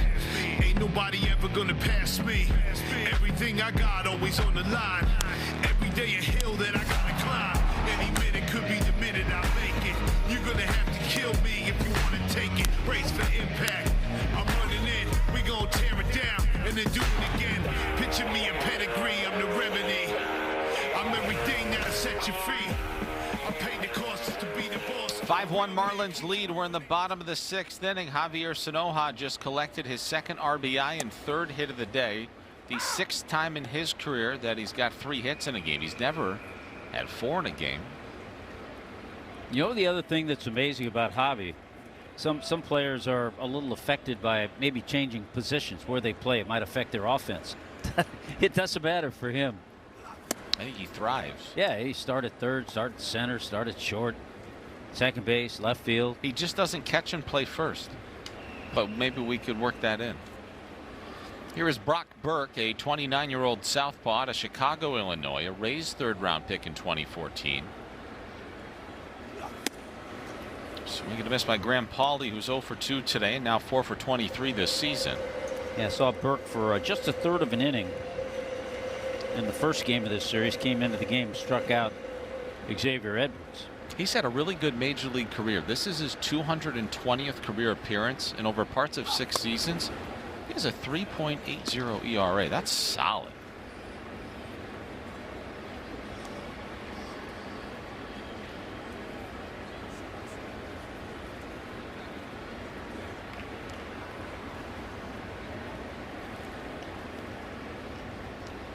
Here's a 2-2 to Pauley, and he foul tips it into the mid of Higgins, and Graham strikes out for the 2nd time today. Burke was traded in a 3-team. He's actually been part of a 3-team deal twice in his career, most recently in January when he was traded by the Angels to the Reds in a deal that sent Gavin Lux to the Tampa Bay Rays. And I only bring up Gavin Lux's name because he fell victim to Major League Baseball shrinking his rear end. With the ABS system, they measured everybody. Would he lose a couple of inches? Oh. Now, the women are not thrilled. They usually like their men over 6 feet tall. He dropped down to well below 6 feet. Wow. Mm-hmm. Where'd he end up this year? He's in Tampa. Tampa. Mm-hmm. Saw him a little bit with the Reds, Dodgers, came up with the Dodgers.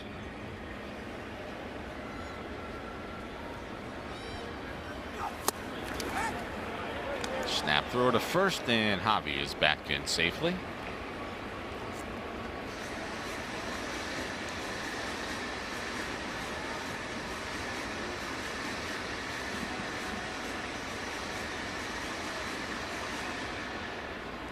Jacob Marcy 0 for 3 after going 2 for 4 last night. Ground ball right back to Burke.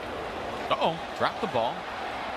Still gets the out. The first inning is over. So we'll go to the 7th. Marlins leading by 4.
was last night.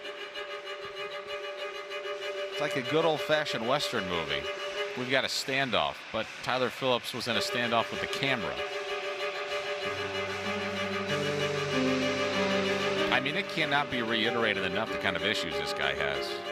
But I love him.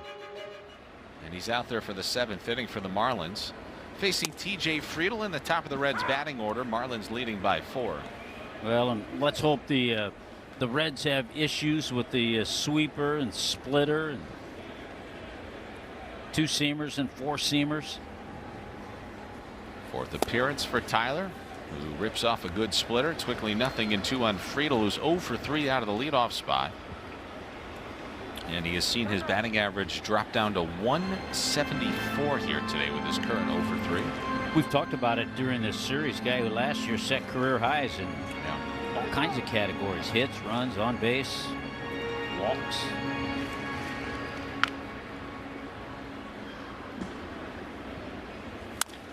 Ground ball right back to Phillips. He's got it, and he gets him at first with an underhand toss. 1 up and 1 down.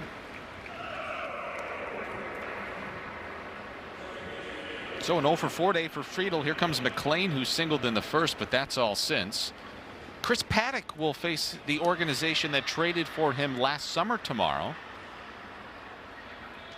Marlins Tigers 6:30. Paddock went to Detroit, but he struggled so mightily they stuck him in the bullpen. He was not happy with the way that went. He really felt like the Tigers needed him. He wanted to perform, really help him, but just didn't work. Tell you what, he did a nice job in that game at Yankee Stadium the other day, considering all the elements, the delay, the fact that he was going to start, then he didn't start. Totally agree. Nobody on, 1 out here in the 7th. Phillips ready to kick and fire. A 1-1 to McLean. Foul off to the right. 1-2 with De La Cruz on deck. Well, the Reds are still having a hard time scoring. They're 0 for 7 today with runners in scoring position. And their team batting average was .209 coming into the game today. And suffice to say, it's not exactly going up. They've got 5 hits, but they have spoiled opportunity after opportunity. The average has only gone down to 1 point to 208. Bouncing ball up the middle, and Otto couldn't get a grip on it. That should just be a simple base hit for McLean of the infield variety with 1 out, I would think. I agree, but even though Otto had a long way to go, he caught the ball, just had trouble in the transfer. I agree with you on probably the base hit, but it's a play that he can make and does most of the time. Otto struggling a little bit at shortstop to start the season. You do have to wonder, Hutton, you brought it up, maybe is it in his head a little bit now that he's committed 4 errors? It gets that way, and then, like I said, you get some balls hit to you that aren't routine. You can kind of see him fluttering his lips out there and just thinking about these opportunities he's not capitalizing on. So the door open a little bit for the Reds and Ellie De La Cruz. Did he hold his swing? He did not. And it's 0-2 on Ellie, who's 1 for 3 today. He is in jeopardy of seeing his 8 consecutive games with a run scored streak coming to an end. 3 homers, 6 runs batted in. A little above a league average OPS as an 0-2 pitch is caught on and missed. That was a filthy curveball from Tyler Phillips for the 2nd out of the inning. Yeah, he has a couple of pitches, the curveball and the splitter, that are just like dive bombers. You know, the splitter table falls off, and this one falls off right there. Then he has enough on his fastball, he can crowd a hitter with a good 4-seamer up in the zone.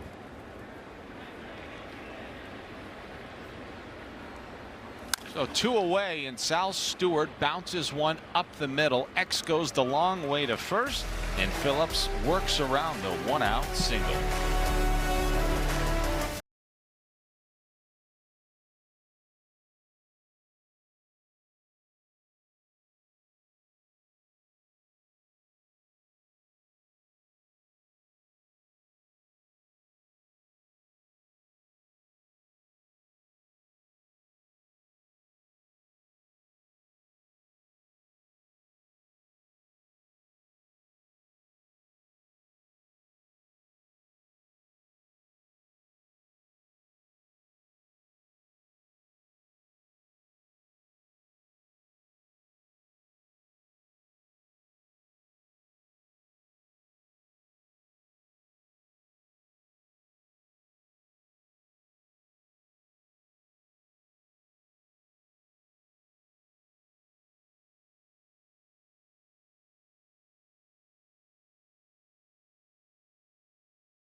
Welcome back to Lowe Depot Park in Miami as we are in the bottom of the 7th inning. The Miami Marlins trying to close out this short homestand with a win against the Cincinnati Reds, and they currently lead 5-1. A lot of hits today coming from one particular player. How about Javier Sanoja just hitting the ball left, right, center, everywhere else. Javi today with 3 hits on the day. Now, I'm not great at math, but on the season, Javi is hitting .419. That's .419. If he qualified for the National League batting title, that would be the highest average in all of Major League Baseball. What a great start to the season for Javier Sanoja. Guys, hope it's a happy flight to Detroit. We'll see if they can close it out as the Marlins lead the Reds 5-1. Kyle, back to you. All right, Craig, thank you very much, and we will see you and Rod shortly on the Marlins postgame show, which we also hope will be a happy one. Yeah, I was just thinking it, and it's so funny. Javi hits the ball to all the places he plays. Yep. To all fields. Yes, he does. Jose Franco is on to make his 3rd Major League appearance after spending parts of 5 minor league seasons down on the farm. We saw Franco on Tuesday work an inning and 2/3, walked 2, struck out 2, did not allow a hit. 2 balls, 1 strike to count on Xavier Edwards, who's 1 for 2 today. He's got his batting average at .404. So both he and Javier Sanoja hitting over .400 on the season. Yeah, I think X came into the game 2nd in the major leagues with his batting average. Indeed. So Meyer in line for a win. Lauder currently would be hung with a loss. The question now, with no activity in the bullpen, it looks like Phillips is going to go back out for a 2nd inning of Ward. That's the beauty of having guys like Phillips and Lake Bacher, guys who can give you more than 1. And there is ball 4. Edwards draws the leadoff walk. He's on base for the 3rd time today. I have to wonder, because he hasn't pitched since Sunday and it's a softer landing spot, does Pete Fairbanks get the 9th in a non-safe situation to get him some work? Good point. Say that one more time, a little bit louder for the people in the back. Kyle, that was a good point. There's Pete. There's Pete. And that is shot on the ground up the middle and a base hit for Augustine. 1st and 2nd with nobody out here in the 7th. Little insurance never hurt.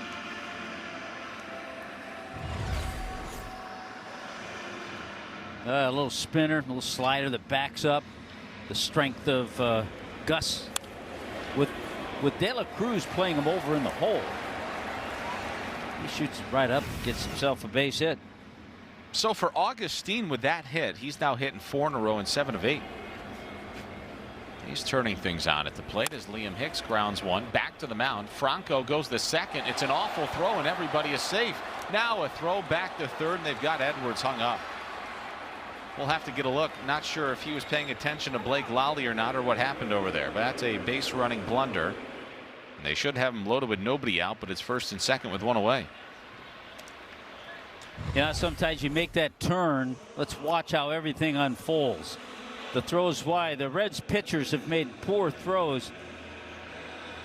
Alert play by McLean, the 2nd baseman, to pick up X's turn. He looks there. He puts his head down because he sees it might be a double play, but then he didn't see the throw go wild. That's really one of those plays that's on the runner, not necessarily the 3rd base coach. Right. Be interesting how they score that. Well, I thought there should be an error on I don't think they can give because they get an out. But here's why I thought there's an error on the play. Because after Edwards hit 3rd, there was no longer a force out in effect anywhere, and it was essentially a separate play. So I thought the runner would reach on an E1, and then the put out would go 4 to 5. You following me there? Am I just totally I am, and see if you can follow me on my theory on this. If they get the out at 2nd, okay, and just that, it's a fielder's choice, and there's runners at 1st and 3rd. They still got an out, but now they're only runners at 1st and 2nd. Yeah, it's interesting. I thought just because the play was complete. And that's exactly why you and I aren't scorekeepers. Oh, God, no. The routine stuff is easy, but when you got to pull out the book and really put your thinking cap on, that's when it gets difficult. As Franco's now gone 3 balls and a strike on Otto Lopez. That's smacked foul. The count is full.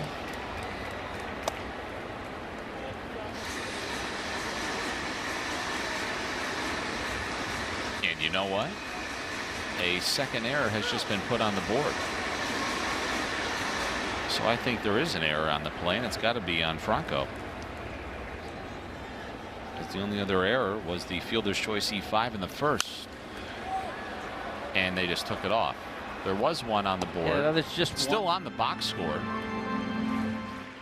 They're jostling back and forth. They're debating it the way you and I are. Clayton would just love another run. I'm not sure he really cares in what fashion they get it here. And there's ball 4. And the bases are loaded with 1 out. And Owen Casey will be the batter. He's 2 for 3 with a pair of doubles, 2 runs scored. He's also drove in 2 runs, and Derek Johnson's thinking, I am in a world of trouble. I've got to help Franco get out of this.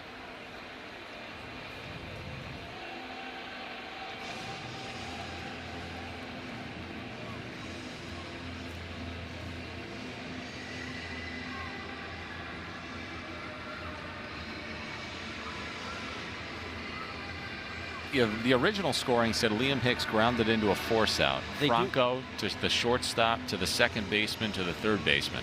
Yeah, the box score on the MLB site has an error charged to Franco. And the Reds with 2 errors. So an error on a force out, but it wasn't a force out because there was a tag play involved. Edwards had already rounded third. So they're saying considering the force out at second base, I think they're thinking would have been a force out at second. It's enough, and my brain's about to explode. The bases are loaded with 1 out in the 7th, and here's Casey. See Big Red drive in a couple here.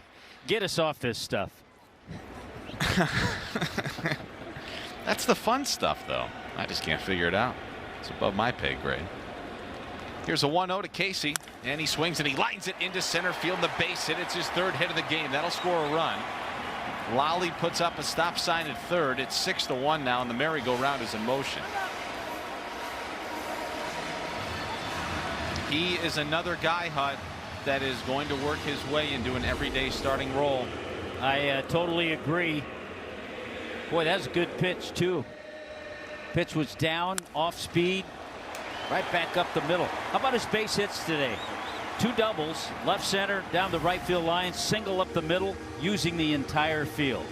Clayton has talked about this. He has been badgered day after day when lefties are starting. Why aren't some of your best players getting an opportunity? And he said those opportunities will come. And it's coming really quick for some of these guys like a Hicks and a Casey. You just can't afford to keep him out of the lineup at this point with some of the production, which is a great problem to have. Marlins have been awesome with runners in scoring position here today. Right now, 6th in the major leagues. 297 with runners in scoring position. On the flip side of that, Cincinnati's last. Here's an 0-1 to Heriberto, who swings and lines it towards short, and De La Cruz dives to his right and he makes the catch. What a spectacular grab. Don't know if many shortstops make that play, but when you're 6'7", you can extend, react, and extend. And Hernandez is robbed.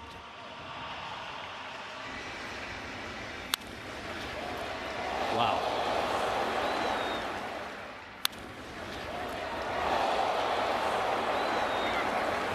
By the way, the top team in the major leagues with runners in scoring position, Kyle, the Detroit Tigers, hitting .320. We'll see you tomorrow night. Like the great Jack Buck said, we'll see you tomorrow night.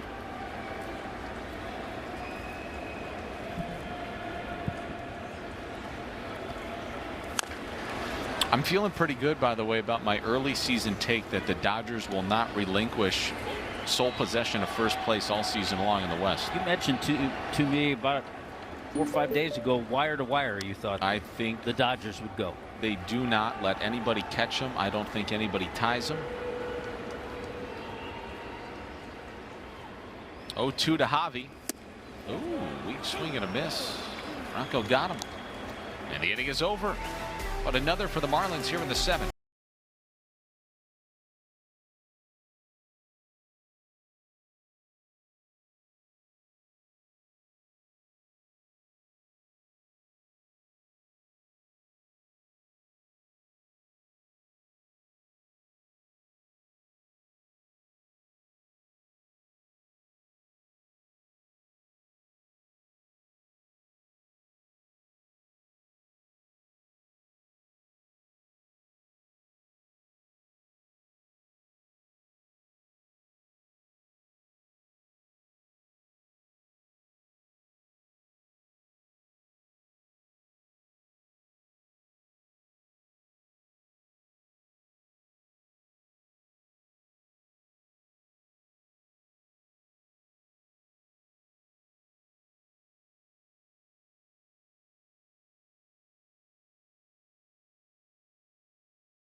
Marlins baseball is proudly presented by Werner Hoffman, Gregg and Garcia, the official law firm of the Miami Marlins. By FPL and by U-Health, pushing medicine forward. Those sharp teal lids. The team store is covered in teal. Picture that helmet on Gary Sheffield. Oh.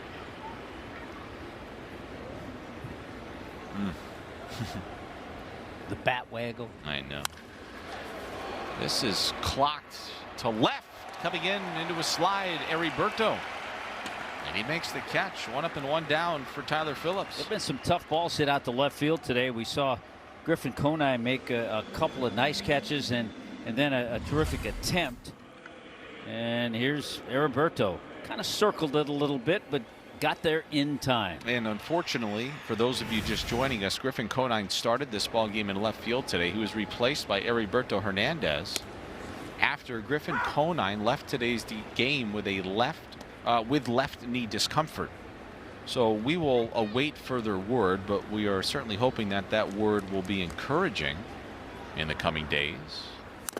Nathaniel Lowe just got a piece of that curveball from Phillips, and it's 0-2.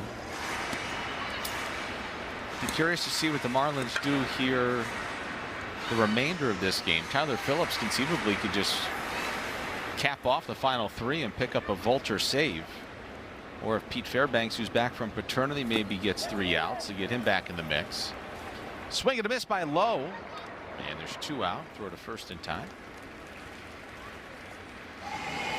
Well, speaking of the Conine family, don't miss the Legends Pin Series on Saturday, April 18th. A special ticket package includes a Legends level seat and a limited edition collector's pin featuring Jeff Conine. Get your tickets at marlins.com/offers. Niner had such a short, compact, to-the-ball swing. Here is Spencer Steer. That's hit foul. The Reds will go back home. They've been on the road for about a week. They swept the Rangers, won the first 2 here in Miami, but they're limping to the finish line. Meanwhile, the Marlins are heating back up, trying to split this 4-game series today. That's a good bounce back. Oh, yeah. Really good bounce back after the loss, the first game, getting shut out, and then the tough loss in game 2. Reds will go home and host the Angels and the Giants with an off day mixed in. See where Devers went deep for San Francisco last night. Steer in the air to shallow center. Sanoha makes the catch. You know Phillips wants a vulture save.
Back here, bottom of the 8th, Werner Hoffman, Greg and Garcia scoreboard. Marlins leading the Reds 6-1 in the last of 4 of this mini homestand and series. Graham Pauley followed by Marcy and Edwards here in the 8th. Marlins have never trailed in this game. They got 1 in the 1st, 3 in the 4th. They did give 1 back in the 5th, but have scored in each of their last 2 innings at the plate, 1 in the 6th and 1 in the 7th. Graham Pauley 0 for 3 today, now 4 for 24 on the season as a fastball misses inside from Franco, and it's 2 balls and no strikes.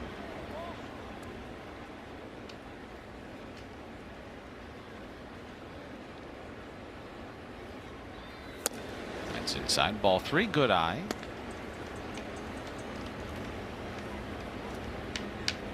So with a win, the Marlins would improve to 8-5. With a loss, the Reds would fall to 8-5. And because of the fact that the Atlanta Braves are idle today at home in Atlanta, a win here by the Marlins would send them back into a tie for first place in the National League East with the Bravos. Which again, some people scoff at because they're playing their 13th game of the season, but I promise you, if you win today and you're 5 games back in the division after 2 weeks, it's a different tone. I like to see them atop the standings of the National League East. Well, there'd be a lot of talk if the team was 2-11. Right. So there you go. And they're ready to race out to an 8-5 start this season with a nice road trip waiting in the balance to Detroit and Atlanta. Face some real good competition.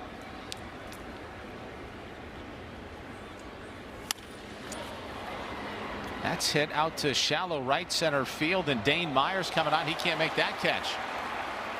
Boy, and his wrist just bent backwards when he dove for that ball. I hope he's all right. You could see that in real time. He dove. Everything kept going forward except his glove in hand.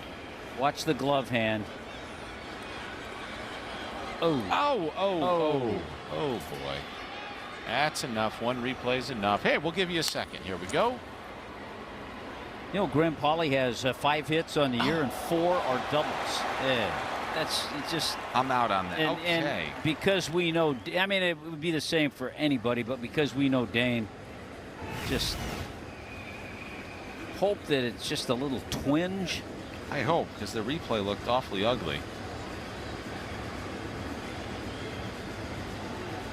he has given a valiant effort out there in center field today. He said that's one thing about playing center field at Lone Depot. You've got to cover a lot of ground because there's a lot of territory out there.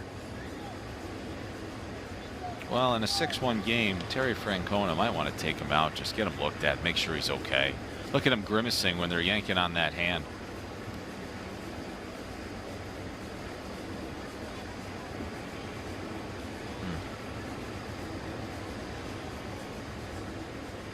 Jeepers. I know, Kyle, when you get your manicure, they do that with your hand. You know, I've never had one. Or a pedicure, for that matter. Have you? Have you gone to get your manicure, not pedicure? I have had.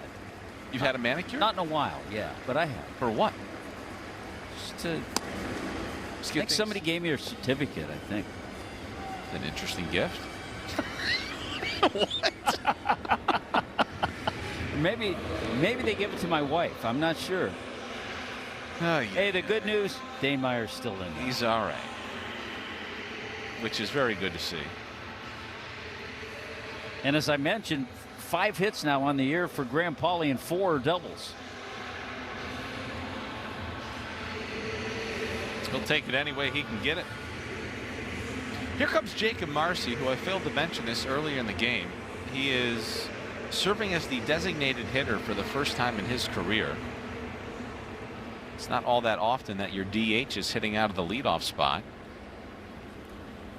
But the Marlins actually had their DH lead off 6 times last season. 5 of those 6 times, you know who it was at the top of the lineup? I don't think many people would get this name. See, I was going to say Xavier, but not the way you presented that question. Right, I'm trying to help. Yeah. I'll give you another sec. Go ahead. I'm trying to go through the lineup here. Last year, right? Yeah. How about Otto? No? No. It's Augustine Ramirez. I don't think anybody gets that. He hit DH out of the leadoff spot 5 I didn't to get 6 it. times. Well, you're just playing along. You knew. Marcy lays off a 1-1 fastball. It's 2-1 on Jacob. What a homecoming it'll be. I assume he'll be staying with the team. He's got hundreds of people going to the ballpark.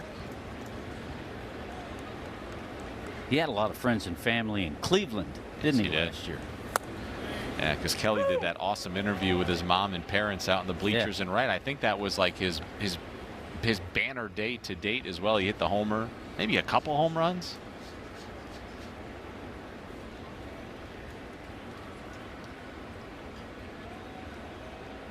Here's a 2-2. And now the count is full.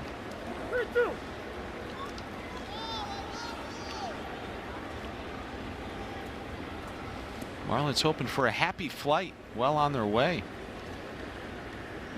We are 2 hours and 25 minutes deep into this game here today.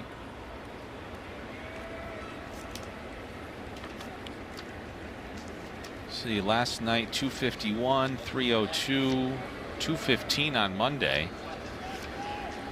This is a far cry from that 3 hour and 49-minute affair last Saturday at Yankee Stadium.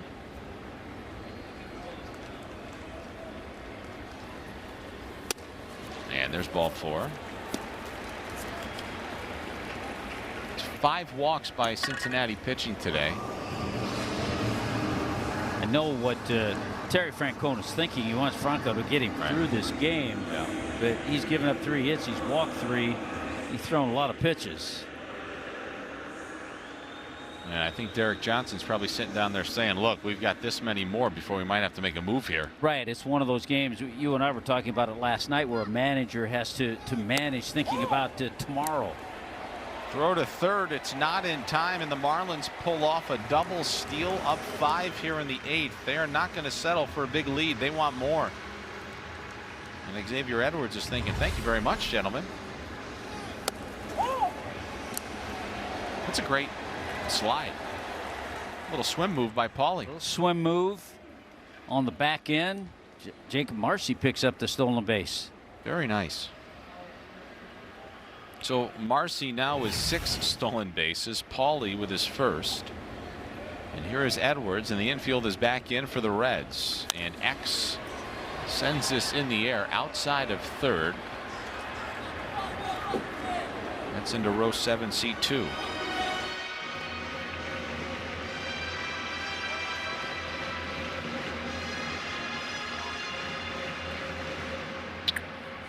How many more stolen bases today? Was that the first 2, or did I miss one somewhere? That's the first 2. So that's 18 now in the year, and they came in tied for second, or solo second in the National League with 16.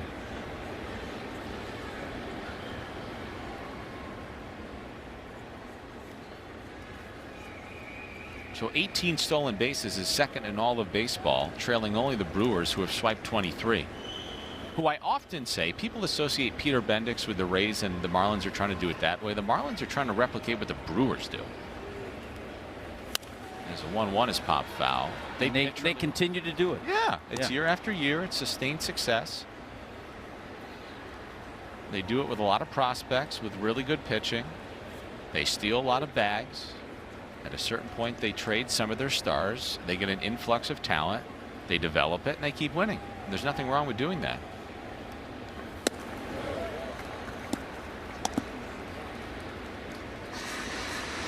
In fact, I find it to be quite enjoyable to watch. If I was a Brewers fan, you know you can punch your ticket to the playoffs every year.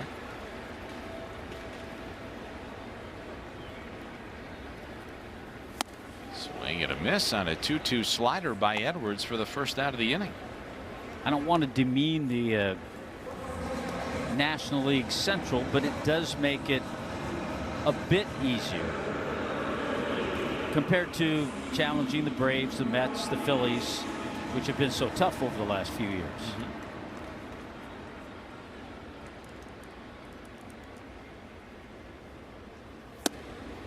Cubs have had a few down years. Cubs look better, much better this year. Yes. Look at the way Cincinnati's been playing.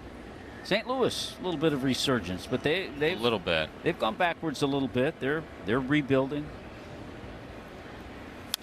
You know, by the way, speaking of the Brewers and the way that they do things, they have often over the years, you think of, you know, the Josh Haders and the Freddie Peraltas, some of their big name guys they've traded. They've also signed a lot of their guys to extensions. I think that's the recipe for success you're going to see here in Miami. I think there's a beautiful balance of all of that.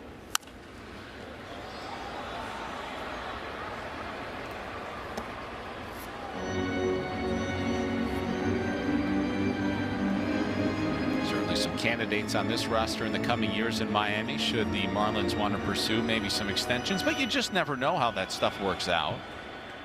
There's also just so much team control that you don't need to be in a rush to do those deals. Ground ball up the middle and a base hit for Augustine Ramirez, his second hit of the day. The windmill is on at third. That'll plate 2 more, and it's 8-1.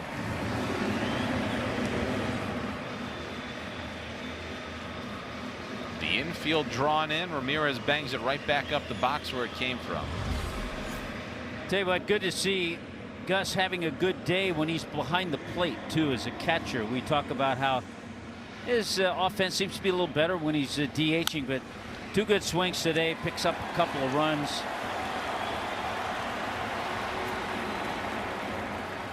And still just 1 out.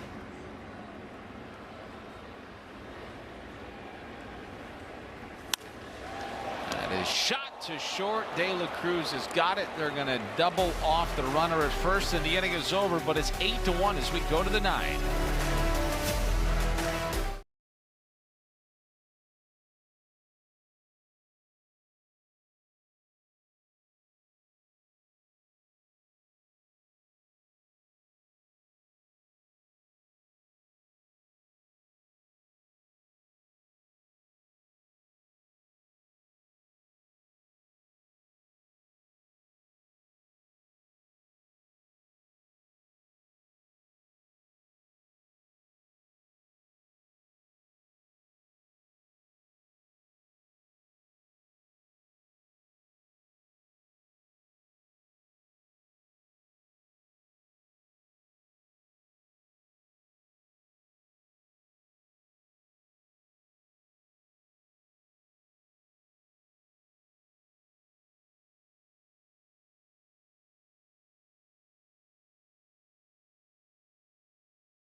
8-1 the Marlins lead as we go to the top of the 9th inning. If you're just joining us, there's a save in it.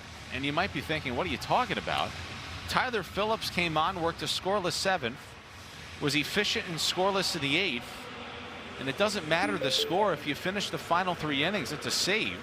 So Phillips, who has 4 career saves, is on the verge of a 5th. See, I always I hear a lot of people. You've kind of insinuated it with the vulture save thing, but a lot of people will say, well, it's a cheap save. I always disagree, because I think what he's done is save the bullpen. So he'll pick up a save. He's gone 3 innings. It's an 8-1 ball game, and you see it sometimes in games that are even more of a blowout. But it saves the bullpen. Ground ball through the right side to base hit for Dane Myers. He's 1 for 4 today. Who could ever forget Phillips' 4-inning save at Milwaukee last July on the 26th? A 4-inning save, you don't find many of those anymore.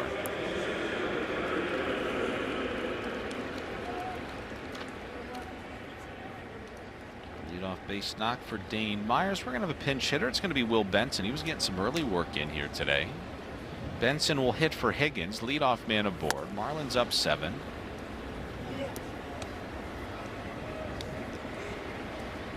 Benson in his career is a .273 pinch hitter. He's 12 for 44 with a homer and 6 runs batted in.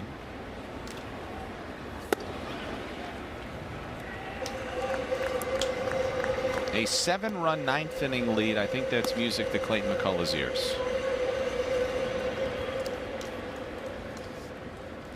I bet the Reds leave here feel like they're licking their wounds a little bit. And actually, they're very fortunate to have won 2 games.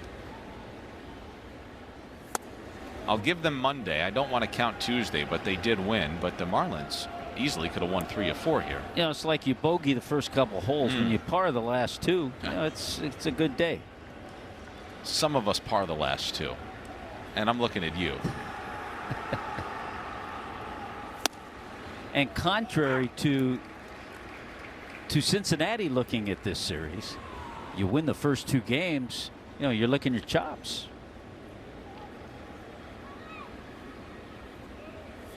And there's ball 4. So a single and a walk to Benson to start this night. You know, some of our friends at Home Hut might be wondering when I just mentioned Tyler Phillips had a 4-inning save last July, if that was the longest in franchise history. No, and as unusual as a 4-inning save is, 5-inning saves are even more unusual. Jansen Junk last season had a 5-inning save in his debut in Los Angeles against the Angels, his old team.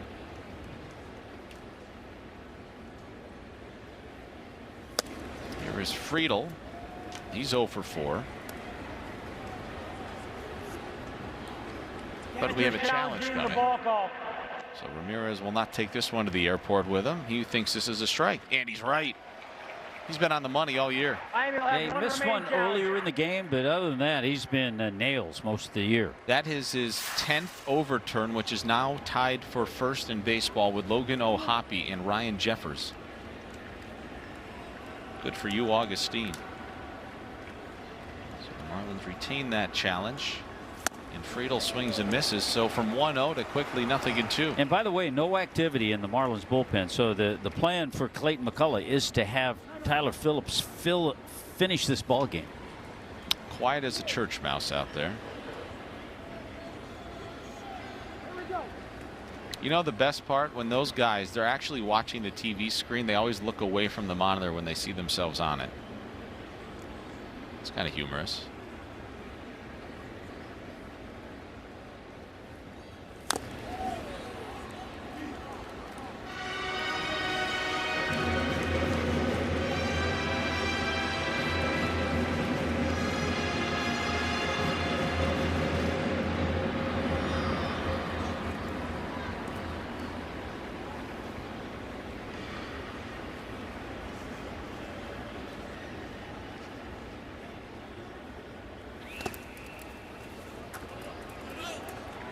It's blocked by Gus Bus.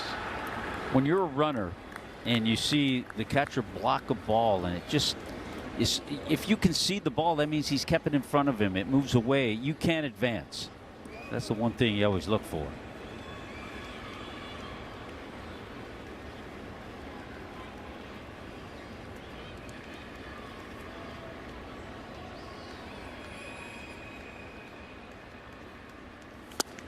Swing and a miss. And there's one away here in the ninth.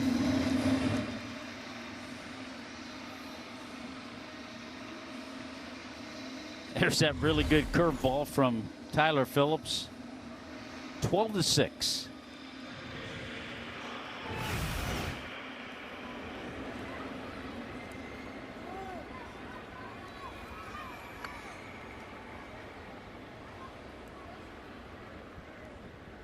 So here's Matt McLean. This is pretty efficient too. That was for Phillips his 33rd pitch of his outing. He's working in his 3rd inning. Trying to save this thing for Max Meyer.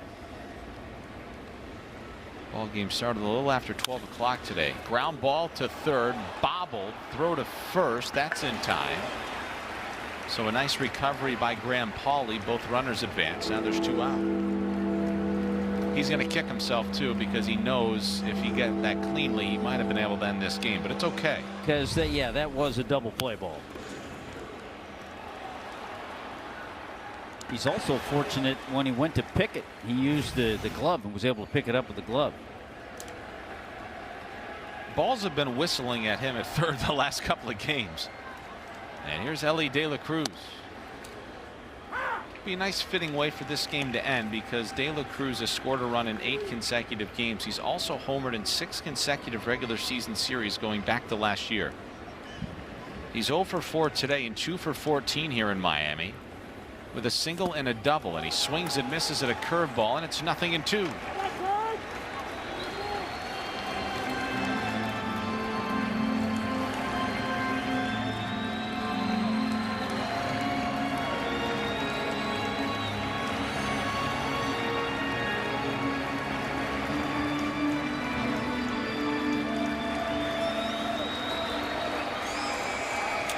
8-1, top 9, 2nd and 3rd, 2 out. Phillips a strike away, kicks and fires. Swing and a miss. The ball game is over. And after losing the first 2, the Marlins win the last 2. They're 8-5 on the season. This show will go on the road to Detroit, Michigan tomorrow night. Yeah, I just think a great way to finish this series. The fact that they did lose, you and I have talked about it, the first 2 games, but came back, won the final 2. Max Meyer picks up his first win of the year, solid 5 innings. How about a 3 innings out of Tyler Phillips? Offense was good, a lot of good positive things to take on that airplane to Detroit. They have opened eyes. They will continue to open eyes. Post-game show with Craig and Rod's coming up next. We're back on the air tomorrow from Detroit. Special thank you to our director, Matt Gerson, and our producer, John Sulzer. Tommy Hunt, Kelly Sacco, and our entire fabulous crew in Miami. I'm Kyle Seeloff signing off, saying good night from Lone Depot Park.